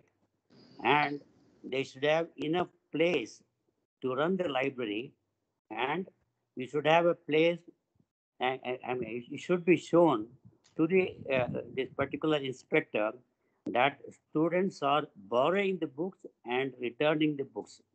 They will check the registry of the library. Again, these are all certain minor things. Probably those who are respondents, they should be very careful before they call for the inspectors. And next is the thesis. Thesis guide. Earlier, yes, we should have the people with the postgraduate training experience can only be thesis guides. But now it's changed. To my knowledge, those who do one thesis, they are eligible as a teacher, and they can guide the subsequent thesis. The first thesis is important for the people who are in the department. Next is accommodation for the postgraduate, which I already emphasized it, but I'll tell you my experience. It is not just the accommodation being shown in paper. They require the accommodation. Where exactly is the accommodation? How much rent is being paid? How many rooms are there? If the food is available, all those things will be inquired before they go for the final certification. And ICU beds are generally not included earlier. Now I don't know whether the ICU beds are included. And when the inspector comes to inspect, he has got a separate session with the postgraduates who are being trained. This is a very important session. I can only tell my experience. About 3-4 years back, when they came for the inspection, they looked into the patient facilities, which was obviously not really that much sufficient, and they went on bombarding. This is my experience. In the morning session, inspectors generally bombard. After lunch, generally they cool down a bit. That's where probably you have to put your all effort to convince the inspectors. They will have a separate session on the DNB students, wherein they will cross-check. For example, we have all the presentations or the PPT presentations. They're all in a pen drive. He took the pen drive and then saw all the sessions and started asking the questions to the students. And they asked, in the last 1 week, how many sessions you had, teaching sessions? They couldn't believe they had 5 teaching sessions. Then they asked them to show it on record. So they have to show their logbook. They have to show in their own PPT laptops. So this is again, one should be very careful when you are asking for the inspection. And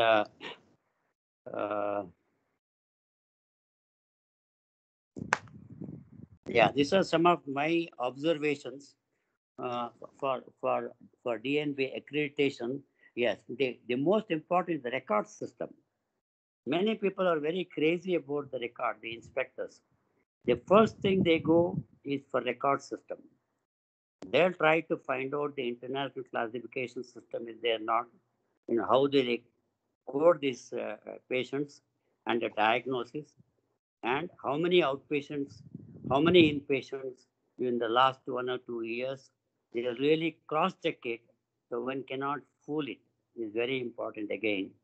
Because I have experienced many, this MCI, the inspections as well as DNB inspections. Once you start fooling them, you will be doing a lot of mistakes. So that the best thing is to see that everything in record and it's all properly. About Dr. Swarnareka's presentation, very nice presentation again. I would like to say again a few words about it. Dr. Prashant was asking about the benefit to the institution, benefits to the individuals, and benefits to the students. I can give you an example. When I was leaving St. John's, I think in 1985, the director, Father Percival Fernandez, called me to his room and told why I was leaving. So I have to tell them there's nothing here, nothing is moving. He said, no neonatology, which I'm very keen on starting. He said, I'll pay you 1.5 lakhs for the neonatal setup. Those days, even 1.5 lakhs was not covered by the Vickers, the open care system. So he asked me how you can improve the department. Those days it's not like the current St. John's. We used to have only about 30, 40 outpatients. I'm talking about very early 1980s, shifted from St. Martha's to St. John's campus. And postgraduate was the first postgraduate batch I had. So he asked me how we can improve. First thing I told him was it to conduct the CMEs. You do not have place to conduct the CME. There's only one St. Ignatius Hall. It is used for undergraduate classes and CMEs for everything. He said you must have a separate place for CMEs to accommodate more people, to tell the Bangalore people that St. John's is doing much more than the other institutions. So I was very much impressed. This is my first priority, he said. And second thing is that ongoing education. That also, yes, we was very much impressed upon that. That also we must start it. For the students, all the CMEs are going to be benefited, which you all know about it. And for the institution, it's a sort of advertisement. All these Bangalore city people used to go to St. John's for repeated CMEs or workshops and all that. Is again a credit to the institution and to the department. One important thing about department is, I remember in St. John's, around 4 o'clock, the medical superintendent used to go around the whole hospital. It's very interesting.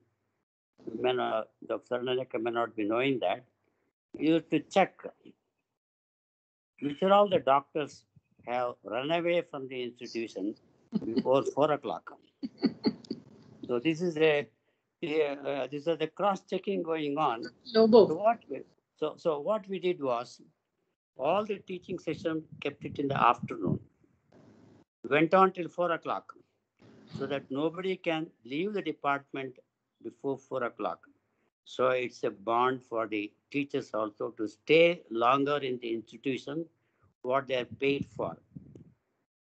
This is another very important aspect in the beginning of any of the departments who start doing this post-graduation. I remember in Ramaya also, I didn't have the post-graduation for the first 2 years when I went. We used to catch hold of the interns and then having a session, seminars, care discussion, everything in the afternoon, to keep all the faculty in the institution as well as to have some amount of teaching going on. Next is about the rounds, he said. It is definitely true. The postgraduate department is recognized by its rounds. I remember of taking a round from the morning 9 o'clock till about 4 o'clock continuously on a post-admission day. This is actually I would feel that it is a very important thing, so that patients get benefited. Every new case is being discussed with the postgraduates. All the postgraduates have to present the cases, and all the cases are being discussed. This is helping in the diagnosis as well as this management. So by doing this, you have the definite advantage of raising the standard of teaching as well as the raising the standard of the treatment to the patients. So teaching ground is again important, and I think she has discussed many of those workshops and other things in a very detailed fashion. The only one I would like to say is very important thing is for the person who takes care of the department, he should have a leadership qualities. He must take all the faculties with him to develop all these things. Unless you take all these people with you, you will never be able to succeed in doing any CME or any this one teaching method, teaching sessions and workshops and so on. So these are some of my views and experiences. I think I posed two questions to for DNB. One is on the split beds, and second thing is again, yeah, one more very important thing is the statistics. I think he has not told about statistician. Statistician is very important. We always ask for statistician. I always used to ask for statistician. He should be a full-time man, and he has got a statistics department, and he should be guiding the students for thesis statistics. So statistician is also very important in the DNB training. Thank you very much. Thank you, sir. I think whatever experience you shared wouldn't be available on any journals or on the books. So it's really helpful for most of us. So is it okay to ask a few questions, ma'am? Swarnarika, ma'am? Yeah, please. Can I answer the two questions that he asked just now? Please go ahead. Yeah. I'm sorry. Yeah, please go ahead. Yeah. So I think the age for retirement is 75 now, according to the MCI norms, which National Board also follows. And split facilities is specifically ruled out. I mentioned that in my slide. And you cannot combine two facilities, either sister institution, your own institution. It all has to be in one campus. And you're right about statistician, but somehow I was just looking at the latest application, and earlier they used to be specifically saying that a statistician should be there, but the latest one, that line is gone. So, but part-time statisticians are allowed according to NBE. Thank you. All right. Thank you so much for clarifying it. So, ma'am, with regards to motivation, Yes. in an institute, there are various stratas of professionals like interns, PGs, fellows, and the faculties as well. And they're going through various stress, personally and professionally. And with regards to teaching, how easy it to motivate them to come to teaching? Is it very difficult, or how difficult it is to motivate them to come to teaching programs every day, or is it compulsory or anything? Okay. Yeah. It just is the amount of discipline that you create in the department. I'm not saying it's easy. I'm not saying it's difficult. But if the head of department or the senior faculty comes and sits in the teaching program at 1:55, when the teaching program starts at 2 o'clock, automatically these students will come in. But if the senior faculty come in much later, they're going to take it lightly. If there is no feedback to them that, look, you have not turned up, you have not done this, you have not done that. If there is no feedback and say, oh my God, poor kid, he's stressed out, he's got work, she's got work, she has to go back home. And if we start this poor thing concept, you're not going to get anywhere. But at the same time, I do agree that the stress levels is much higher, not COVID. Without COVID also, the stress levels are very much higher. And as senior faculty, we need to factor this when we are handling students and junior faculty. Very simplistically putting, I remember in our earlier days, we used to pull up residents on rounds. why was this not done? Why was this not done? There's no way I could do it in the later years in St. John's for the simple reason it would become medical legal issues. Patients were more aware, and there's no way I can. Plus, the sensitivity of the students were much more. They wouldn't take it. I mean, all of us have stories of how we have been treated, but it doesn't mean that we need to treat our students the same way. But it is important to instill discipline, but at the same time be supportive. And the way we worked it out was that if one of us was strict, one of our junior faculty would sort of handhold and say, all right, fine, it's okay. And I think there has to be a kind of mentorship which has to go on in these institutions, which is more than just training, which is hand-holding, which is listening to their stress, those kind of things. So I think that also is extremely important. So my answer is it's not impossible. It's not easy. And there are two things can happen. One motivated student can motivate everybody, and one unmotivated student can demotivate everybody. So we need to be careful of these outliers, promote the first kind, and ignore or do something about the unmotivated. And again, it's very easy to say, but I think being a role model is the most important. All right, thank you, ma'am. And having worked in St. John's and Narayana, is it any different to put the teaching rotas in two different setups? Was it easy in St. John's, or was it more difficult in Narayana, or is it any better? No. I mean, just like what Dr. Maya said, see, when you are in the so-called teaching institute where you have even NH, there were students.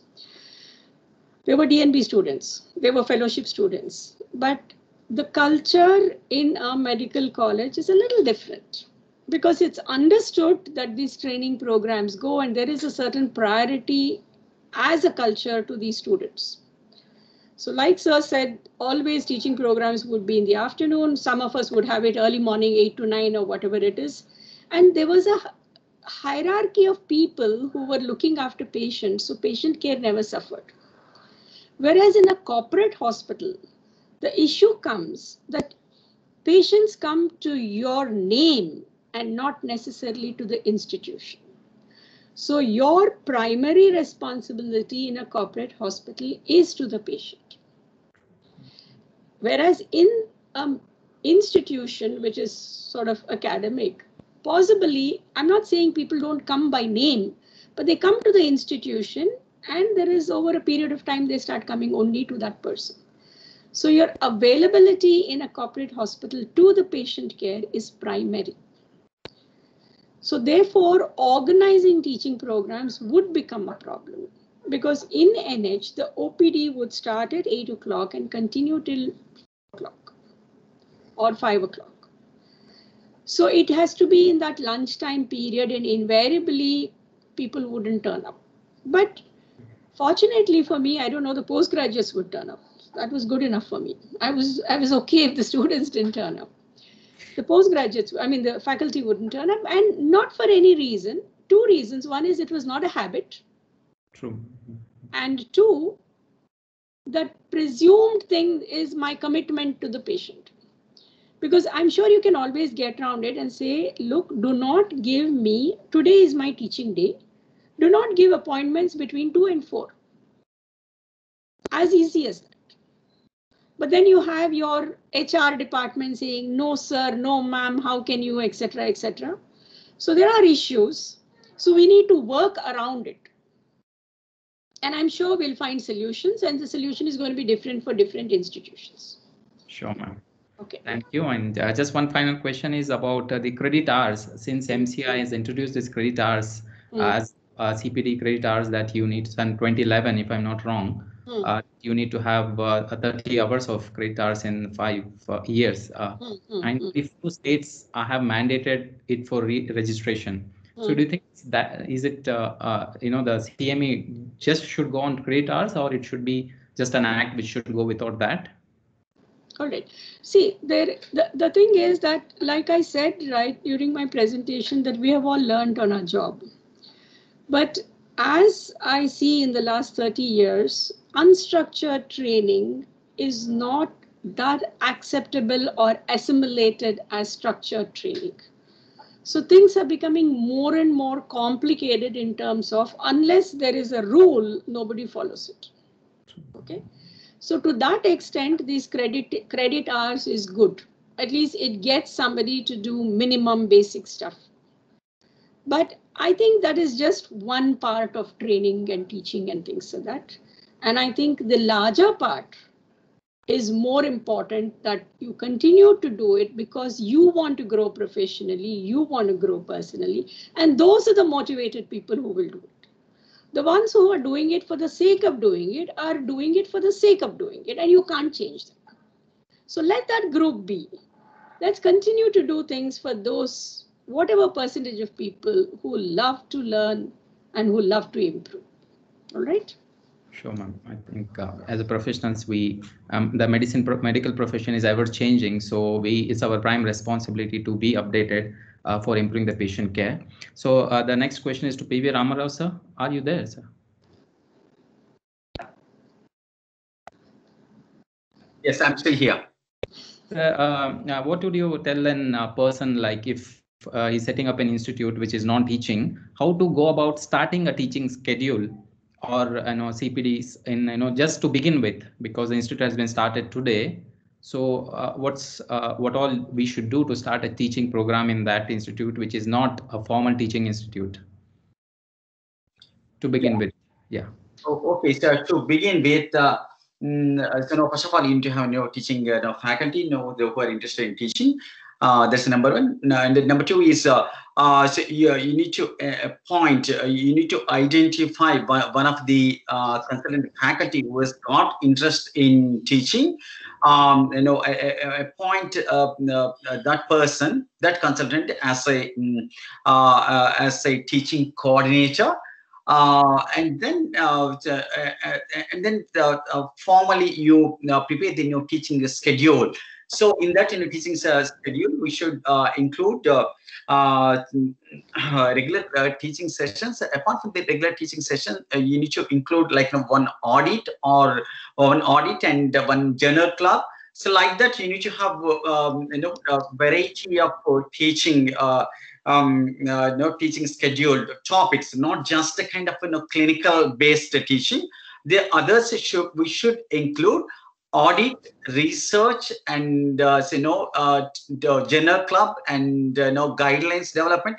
Like that, you need to divide the teaching schedule in such a way so that it will be interesting to the postgraduates. So I think the answer to your question is, first of all, you need to identify one of the faculty who has got interest in teaching and appoint him as a teaching coordinator, and then design the teaching schedule. And then to go over it, and once we start the teaching schedule, wait for a couple of months or so, and then do the audit to know how we are performing, take the feedback from the junior colleagues and postgraduates, and make changes, and then take it forward. That's what I will do. Sure, sir. Thank you for answering that question. Dr. Suresh, you have got one question. If a person has started as the institute today and it started running from now, how many years or months he should take? I mean, for getting a DNB accreditation, how far he should look? How many years he should look to get a DNB accreditation if you started today? The current guideline says that you have to have completed 1 year of clinical as a hospital before you can apply. There is 2 years by the time you start the program. Okay. So 1 year after starting your hospital. And from your personal experience, how difficult was it for you in a couple of sentences, a roadmap of your experience in a couple of sentences, please? I mean, we've been running DNB programs for quite some time now. And earlier, it used to be very difficult. The application was archaic and difficult to interpret. But today, I would say it's very straightforward. Download the application, the requirements, criteria, everything's very clear. For example, initially, one of the things like pediatrics and super specialty, even there they say pediatrics 30 beds requirement. 15 should be for general pediatrics, another 15 can be for other pediatric specialties.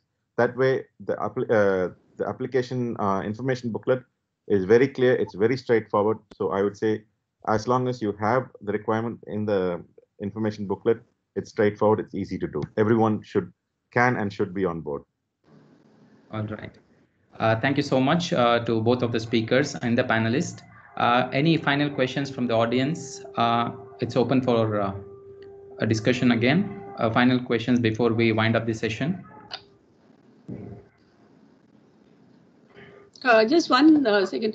I just wanted to say that the most difficult thing about applying for any of these courses is convincing the management, unless you yourself are the management.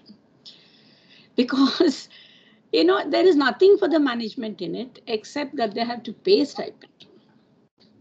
Unlike the MD, DM programs, where the fees are much higher, here it is restricted. So the biggest hurdle, once you have convinced the management, is not impossible to do.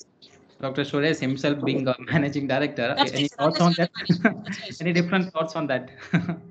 But I do. Yes, ma'am. I just want to add one more point. Last week we spoke about the fellowship programs and all that. So Indira Gandhi became an NNF accredited level 3A center, and from NNF they sent a student. Okay, and the whole issue was who will pay stipend.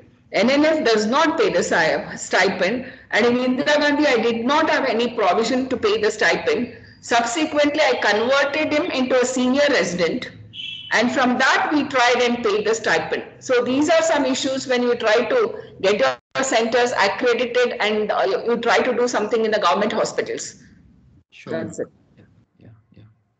So, Yes, Dr. yeah, Suresh. I mean, what Dr. Swarna said is true. I answer to the board, and not just the board. My CEO sometimes to answer that. Even my CEO sometimes comes and say, how can you justify DNB? Because like I said, there is a cost to the program. And unfortunately, the fees are quite low. Whereas if there's little flexibility on the fees, at least to cover the costs, it definitely would go a long way in running, more institutions coming on board. Because compared to the future earnings and the kind of training that we give, the fees at 1,25,000 is really, really low. All right. I hope that's sorted, ma'am. So I think we should wind up the session. Again, thank you for Swarnareka ma'am and Dr. Suresh. You have a question before we close. I saw Dinakar sir, Kishore sir.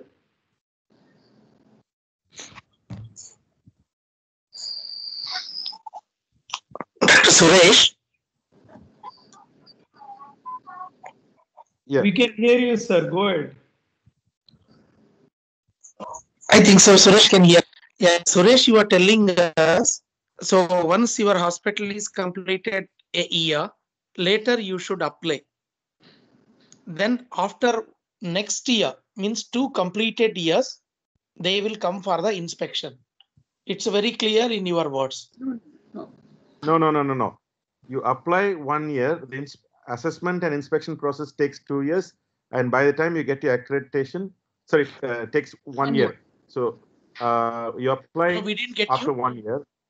No, you can apply after 1 year. In the next 1 year, they process your application, come for assessment, and by the time you complete 2 years, you will get approval to start the program. 2 years. Totally 3 years. 2 years. No. 1 year before you apply. 1 year for the application, the whole accreditation process, rather. Okay. So when they will come for the inspection? Within the second, after you apply, within 9 months. Within 9 months they will come. So my one question. Second thing, it is written, you told. So Dr. Mai is included. Then so in 100 bedded, suppose if you are applying for the pediatrics, 50 bedded, suppose if you are having ICU, 25 bedded NICU, so 10 bedded or 15 bedded pediatric ICU, so that will come around 40%. Another 60%, that means 60 beds, we are supposed to show the pediatrics case. So is there anything in that 60 bed If it is an pediatric hospital, single room, double room, or general ward, is there any divide is there or anything we can show? No, they only go by number of beds. So they don't specify general ward, single, double. But if you can show 30% general ward beds, it's easier to convince the assessor saying that, yes, these are general ward patients, which my PG students will be have access to. Otherwise, they will definitely ask, you're saying all single rooms, and will the patients be comfortable with PG students coming and treating them? So when you say 30 beds is enough. Like I said, for pediatrics, 30 beds is enough. Pediatric guys, if you want to do DRNB, pediatric critical care or neonatology, 10 beds. So you're well within limits. But when it comes to pediatrics, do have at least 10 beds as general ward, so that can be shown as training beds.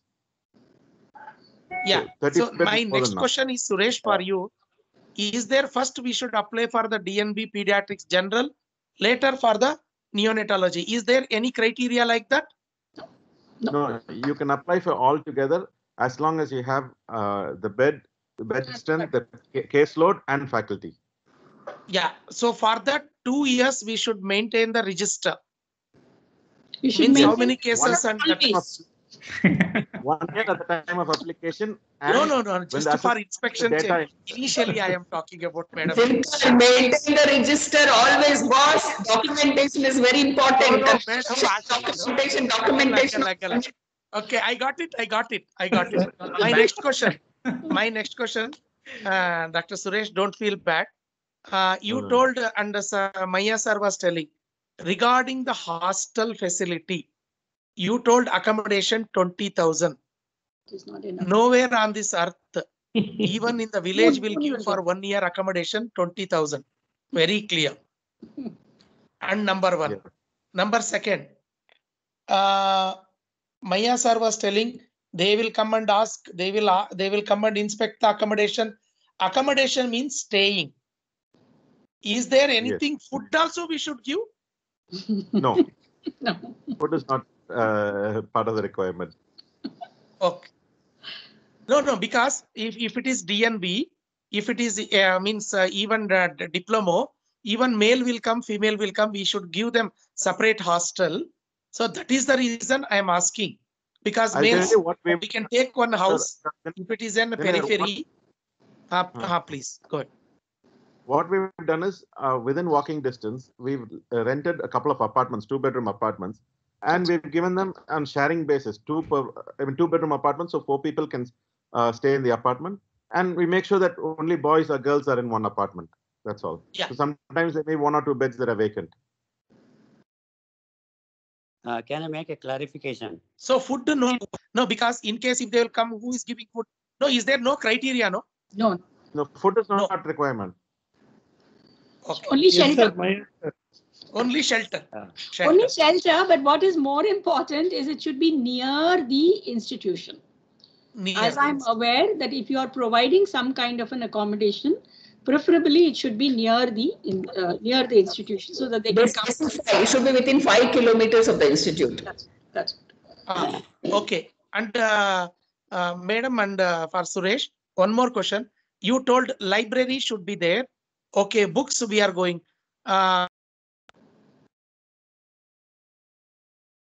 So one after I'm going to apply. From that time, we have to maintain that library, that journals and books, or at the time of inspection, we should provide. When they, because Maya sir and you told me they will see the bills. Exact question answers. Earlier, okay, it's a good question because earlier you had to have the subscription at the time of application, and that was a cost again because for 1 year you are subscribing it if you are not using the books. Today, they very specifically, National Board says that you do not need the subscriptions at the time of application, but the assessor, by the time the assessor comes and the final accreditation comes in, you have to have all the proof. So, do you think they will inform us 1 month earlier they are going to come? Yeah. You get adequate notice. Or like a MCA inspection, suddenly they will come and sit on our head? Not yet. Not yet. Okay. No, you give you have adequate notice. The assessor is informed at the same time as you, and you talk to the assessor and fix a time within a window. So that you are given like a 2-week window. I mean, basically, you have about 2-3 weeks time for it. So Maya sir, Yeah. I wanted to make And a one more thing, Suresh, you are telling, and I am asking you for the madam also. The DNB accreditation money you showed in your thing is 35,000 to almost 40,000, 30,000, 33,000, then for 39,000. But you have put a once again cat on the wall. Why I am telling is, you told very clearly, but on par we have to pay. You told that word. Then you told the next word, Tamil Nadu is giving like this, I am paying. We didn't get it. Because the rules is rules. When for them rules, DNB, for us also, whatever they told, we have to pay. About that, very clear, crispy answer. Simple. Whichever is higher, DNB guideline or your state government guideline. Okay. Okay. Hello. Madam Asha, guidelines. Hello. Asha, madam. Yes. Rapid fire down.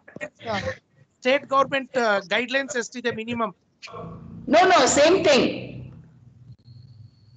Hello. Yeah, you are audible. Yeah. What is the state government It is guidelines? not separate for state government. It is not separate for corporate hospitals like that. Sir has very lucidly put across all the bed strength. So it is not that you have a separate thing and all that. The only problem in district hospital Tumkur where I worked, they did not have an ethical committee, they did not have library, they did not have the latest journals, they did not have accommodation. So everything is taken care by the National Health Mission. So somehow they managed to get it. They are very lenient. So, madam, Kolar also they got a DNB, OBG. They are not having anything, whatever it is there. Since it is government, so they have given. But when we starting private, everything they will ask. No, They will ask. one No. thing, Why I am telling is, after a next year, exactly after January 2021, I am going to apply. Because it is 160 bedded hospital, I am going to apply. That is the reason my questions are genuine and crisp. Yes. So is there anything around the 50,000, 60,000? How much? I don't know. No. As far as the present institution where I'm working, we are 1 year now on November. So we are already started the process of applying. And simultaneously, we are doing NABH because it will streamline many intricate details of DNB accreditation.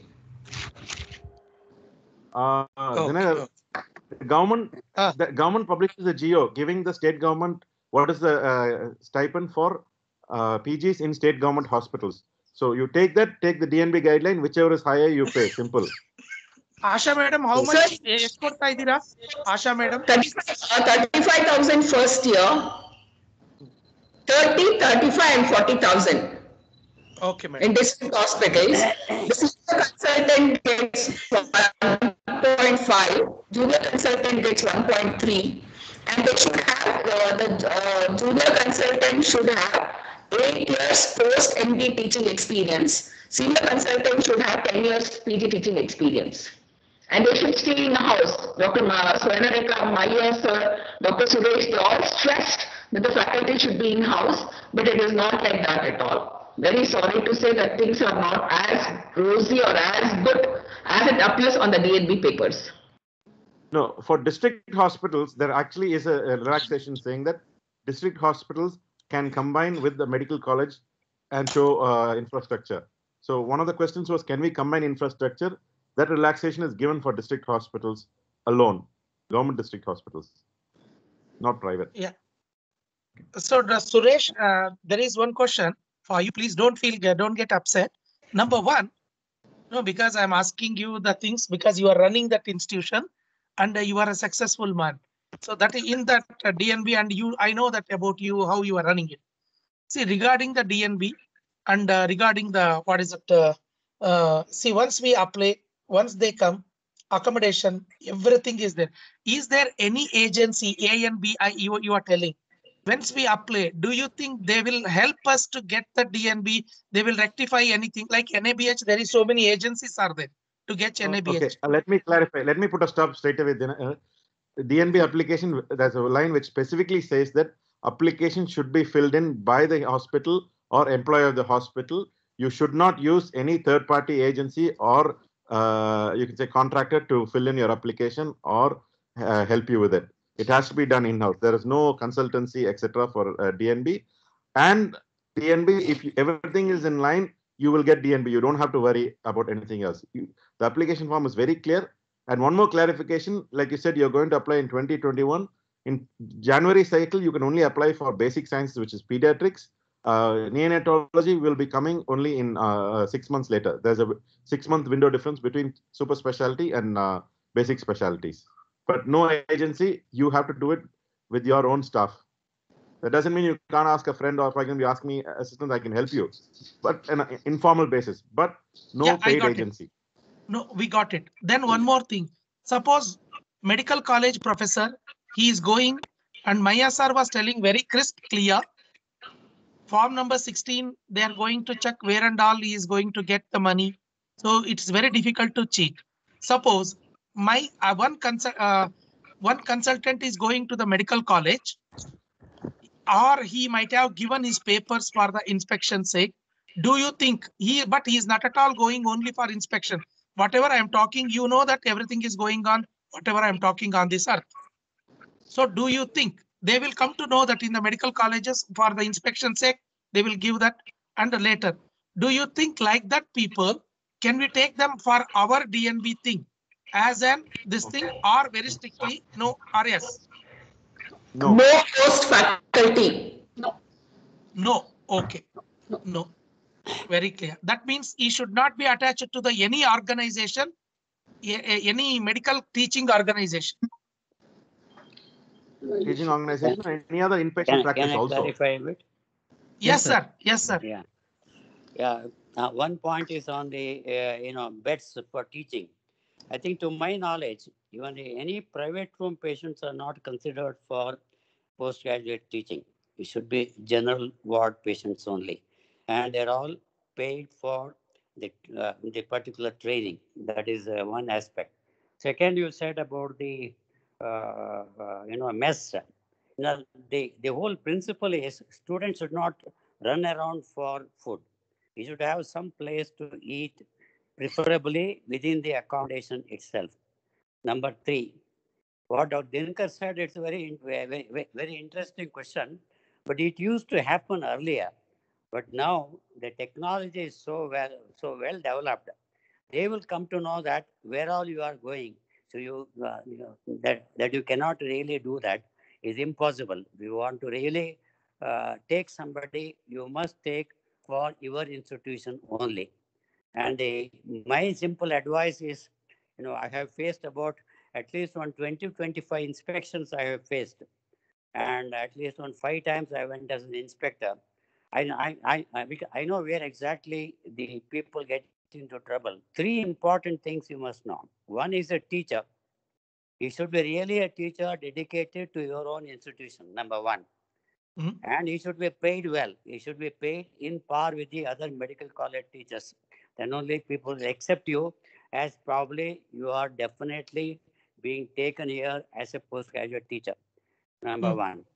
And number 2, probably for this one teachers, they should be about 75 years younger, and they should also have accommodation there that they think about it, and we should be clear about it. That is about teachers. Second important thing which you get into trouble is a medical record system. Medical record system is very important. They go through each and every aspect of the medical record. And even though your specialty is pediatrics, our first round would be to go through the whole hospital, all the facilities available, like radiology and pathology and so on. All the departments, they should also be ready with their facilities available, number of tests being taken per day. All those things are important. Sir, the emphasis on biomedical waste management, apart from ancillary, auxiliary and support systems, They go into details of biomedical waste management. Ha, madam. I'd like to add one example. When we had a pediatrics assessment, the assessor, before going to the actual pediatrics, when he went on the hospital round, we took him to the blood bank. Immediately he went to the blood bank and he wanted to see how many exchange transfusions we're doing, how many, to justify saying that are we really our caseload? Because I mean, you can guess, as if you're an experienced person, you know, if you have so much caseload, you must be doing so many exchange transfusions, etc. So there are areas that they will look into based on their experience. Like sir said, he's got a lot of experience. So although it is not part of the national board assessment criteria, he said, I want to see your blood bank records and show me how many exchange transfusions you've done. So that way, they're quite smart. People who come in like sir are very smart, who've been at both ends, receiving and giving. That gaming the system is not advisable. Yeah, I just wanted to make one comment. I entirely agree with what Dr. Sureshan's, what sir said. Generally, when you go as an inspector, there are two things. One is, like Dr. Suresh said, we tend to go around the hospital to look at all the additional facilities which are there, whether it is MRD, whether it is HIS system, whether it is blood bank, lab, etc. And we get an idea about that. The second thing is, I think from the institution point of view, it's a good habit to make a presentation. So usually that's it gives a, so the moment the inspector comes, you make a PowerPoint presentation about, I'm not talking about your institution, but I'm talking about the data, about whatever statistics, etc., which you have sent in the application. Then take them for a hospital round, and then they come into the department. So that way it works out much better. Yes, madam. Yeah, I think that what Madam has said is correct. In the sense, invariably in all the institutions, in the presence of all these some faculties, they will have presentations about the whole hospital. Then as the dean or the medical director or somebody takes them round, then ultimately they will be handed over to the departmental chief. I think that is a general routine which is being done.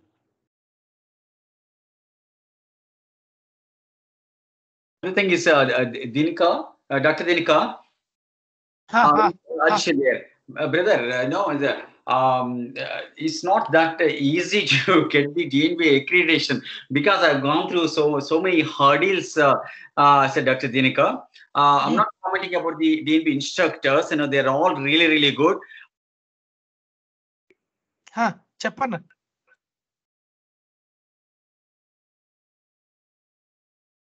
Hello.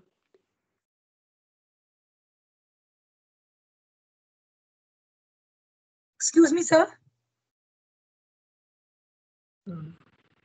Hello. Anna, Ramarao, Anna. I think we just lost him. Connection issues. Hello. Yeah. Good evening. Good evening, sir. I'm Dr. Charul from BJ Medical College. I have a query. Actually, I missed the initial part of conversation. I've just joined in when I was just going through the discussion which was going about regarding the accreditation. We are in process of getting super specialty accreditation for neonatology in our institute. So I just want to ask, because we don't have a super specialist available in our institute. So we all are having more than 10 years of experience, and we all are recognized PG teachers. So if we are to be shown as DNB teachers for super specialty, then we shall have to discontinue our PG teaching. We have to confiscate our PG degree. So who would like to take that question? Dr. Suresh? No, let me no, it's very clear. They are telling you should not work in two institutions. Okay. They told very clearly you should not work in two institutions. You should give it up. Either if you are going for the super specialty, DNB, so you should forego the medical college. Even I am also in the same situation. I have to forego the medical college if I am starting my own DNB or super specialty DNB. That's what they are telling. Over to Suresh or Madam. Yes, sir. What was the question? You're starting super specialty in your same institution or a different institution? Sir, in the same institute. Okay, you can't be faculty for two programs except one or two. Like family medicine allows you to be a co-faculty in your medicine, pediatric surgery, and be family medicine. Otherwise, if you want to apply for neonatology, I mean, you can, while you're currently pediatric faculty, you can still apply. But by the time you get approved, you will have to give up your status as faculty in the pediatric program. One. Two, pediatric, as a neonatology, if I recollect correctly, the requirement is DM or equivalent. But they do have a caveat saying that in nascent specialties where there are not adequate super specialists as faculty, basic special like MD pediatrics can be considered, provided it can be justified with proof that you have been working exclusively in neonatology or the super specialty with proof of research and presentations, etc. So whether they will accept MD as faculty for DM, I mean, PRNB neonatology, it's on a case-to-case basis by national board. Sir, it is MD pediatrics and a fellowship in neonatology and a total experience of 10 years in neonatology. Because we don't have PM neonatology seats. That's what I'm trying to say. National board says it's on a case-to-case basis, and you have to justify saying proof that you've been 10 years in neonatology with research papers, etc. in neonatology, and it is up to them to accept, or because they say nascent super specialties. For example, critical care, they still accept MD general medicine or MD anesthesia for critical care faculty, provided you have the experience. Fellowship programs are not accepted because it has to be MCI approved qualification. They do have a criteria saying non-MCI approved, but it is just additional qualification, but that is not a criteria. So you can apply, but it is up to national board to decide whether they are going to accept it. Okay. Dr. Charu, hope that answered your question. Thank you, sir. Yes, sir. Yeah. So any more questions? I think we should wind up the session. Thank you, Dr. Prashant and NNF team, for giving this opportunity to moderate the eminence. And it's been wonderful to hear all of you. Over to you, Dr. Prashant. So thank you, our speakers. I request Kishore sir, would you like to give any final comment?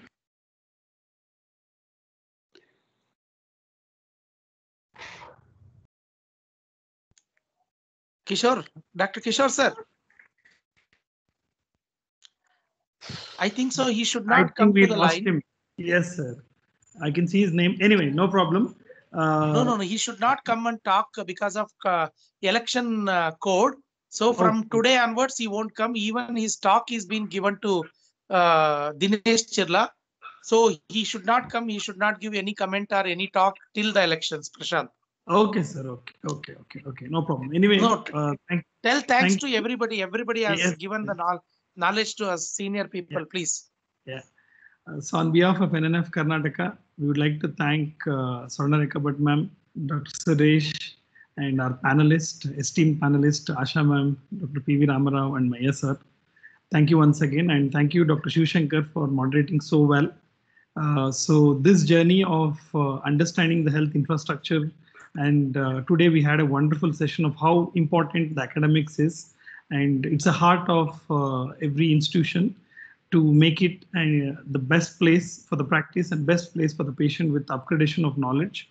So today's session has clearly given us things very clear that knowledge is powerful, and we need to respect the knowledge, and we have to make sure that we have to share the knowledge with adequate training and with adequate blend of the mix of knowledge from the senior to junior, and it should be a two-way communication, and all the institutions should be eager enough to start an initiation or to make a start for academics. Thank you one and all. On behalf of NNF Karnataka, our president, vice president, and entire team of NNF Karnataka, once again, thank you. We will catch up again this coming Wednesday. We have a wonderful session coming up about the brand building, marketing, and ad, which is very important at this point of time in a social media era. So Dr. Dinesh Chirla and we have other wonderful speakers who will be talking on this. Thank you one and all. Have a great evening, great Sunday evening. Thank you. Thank you.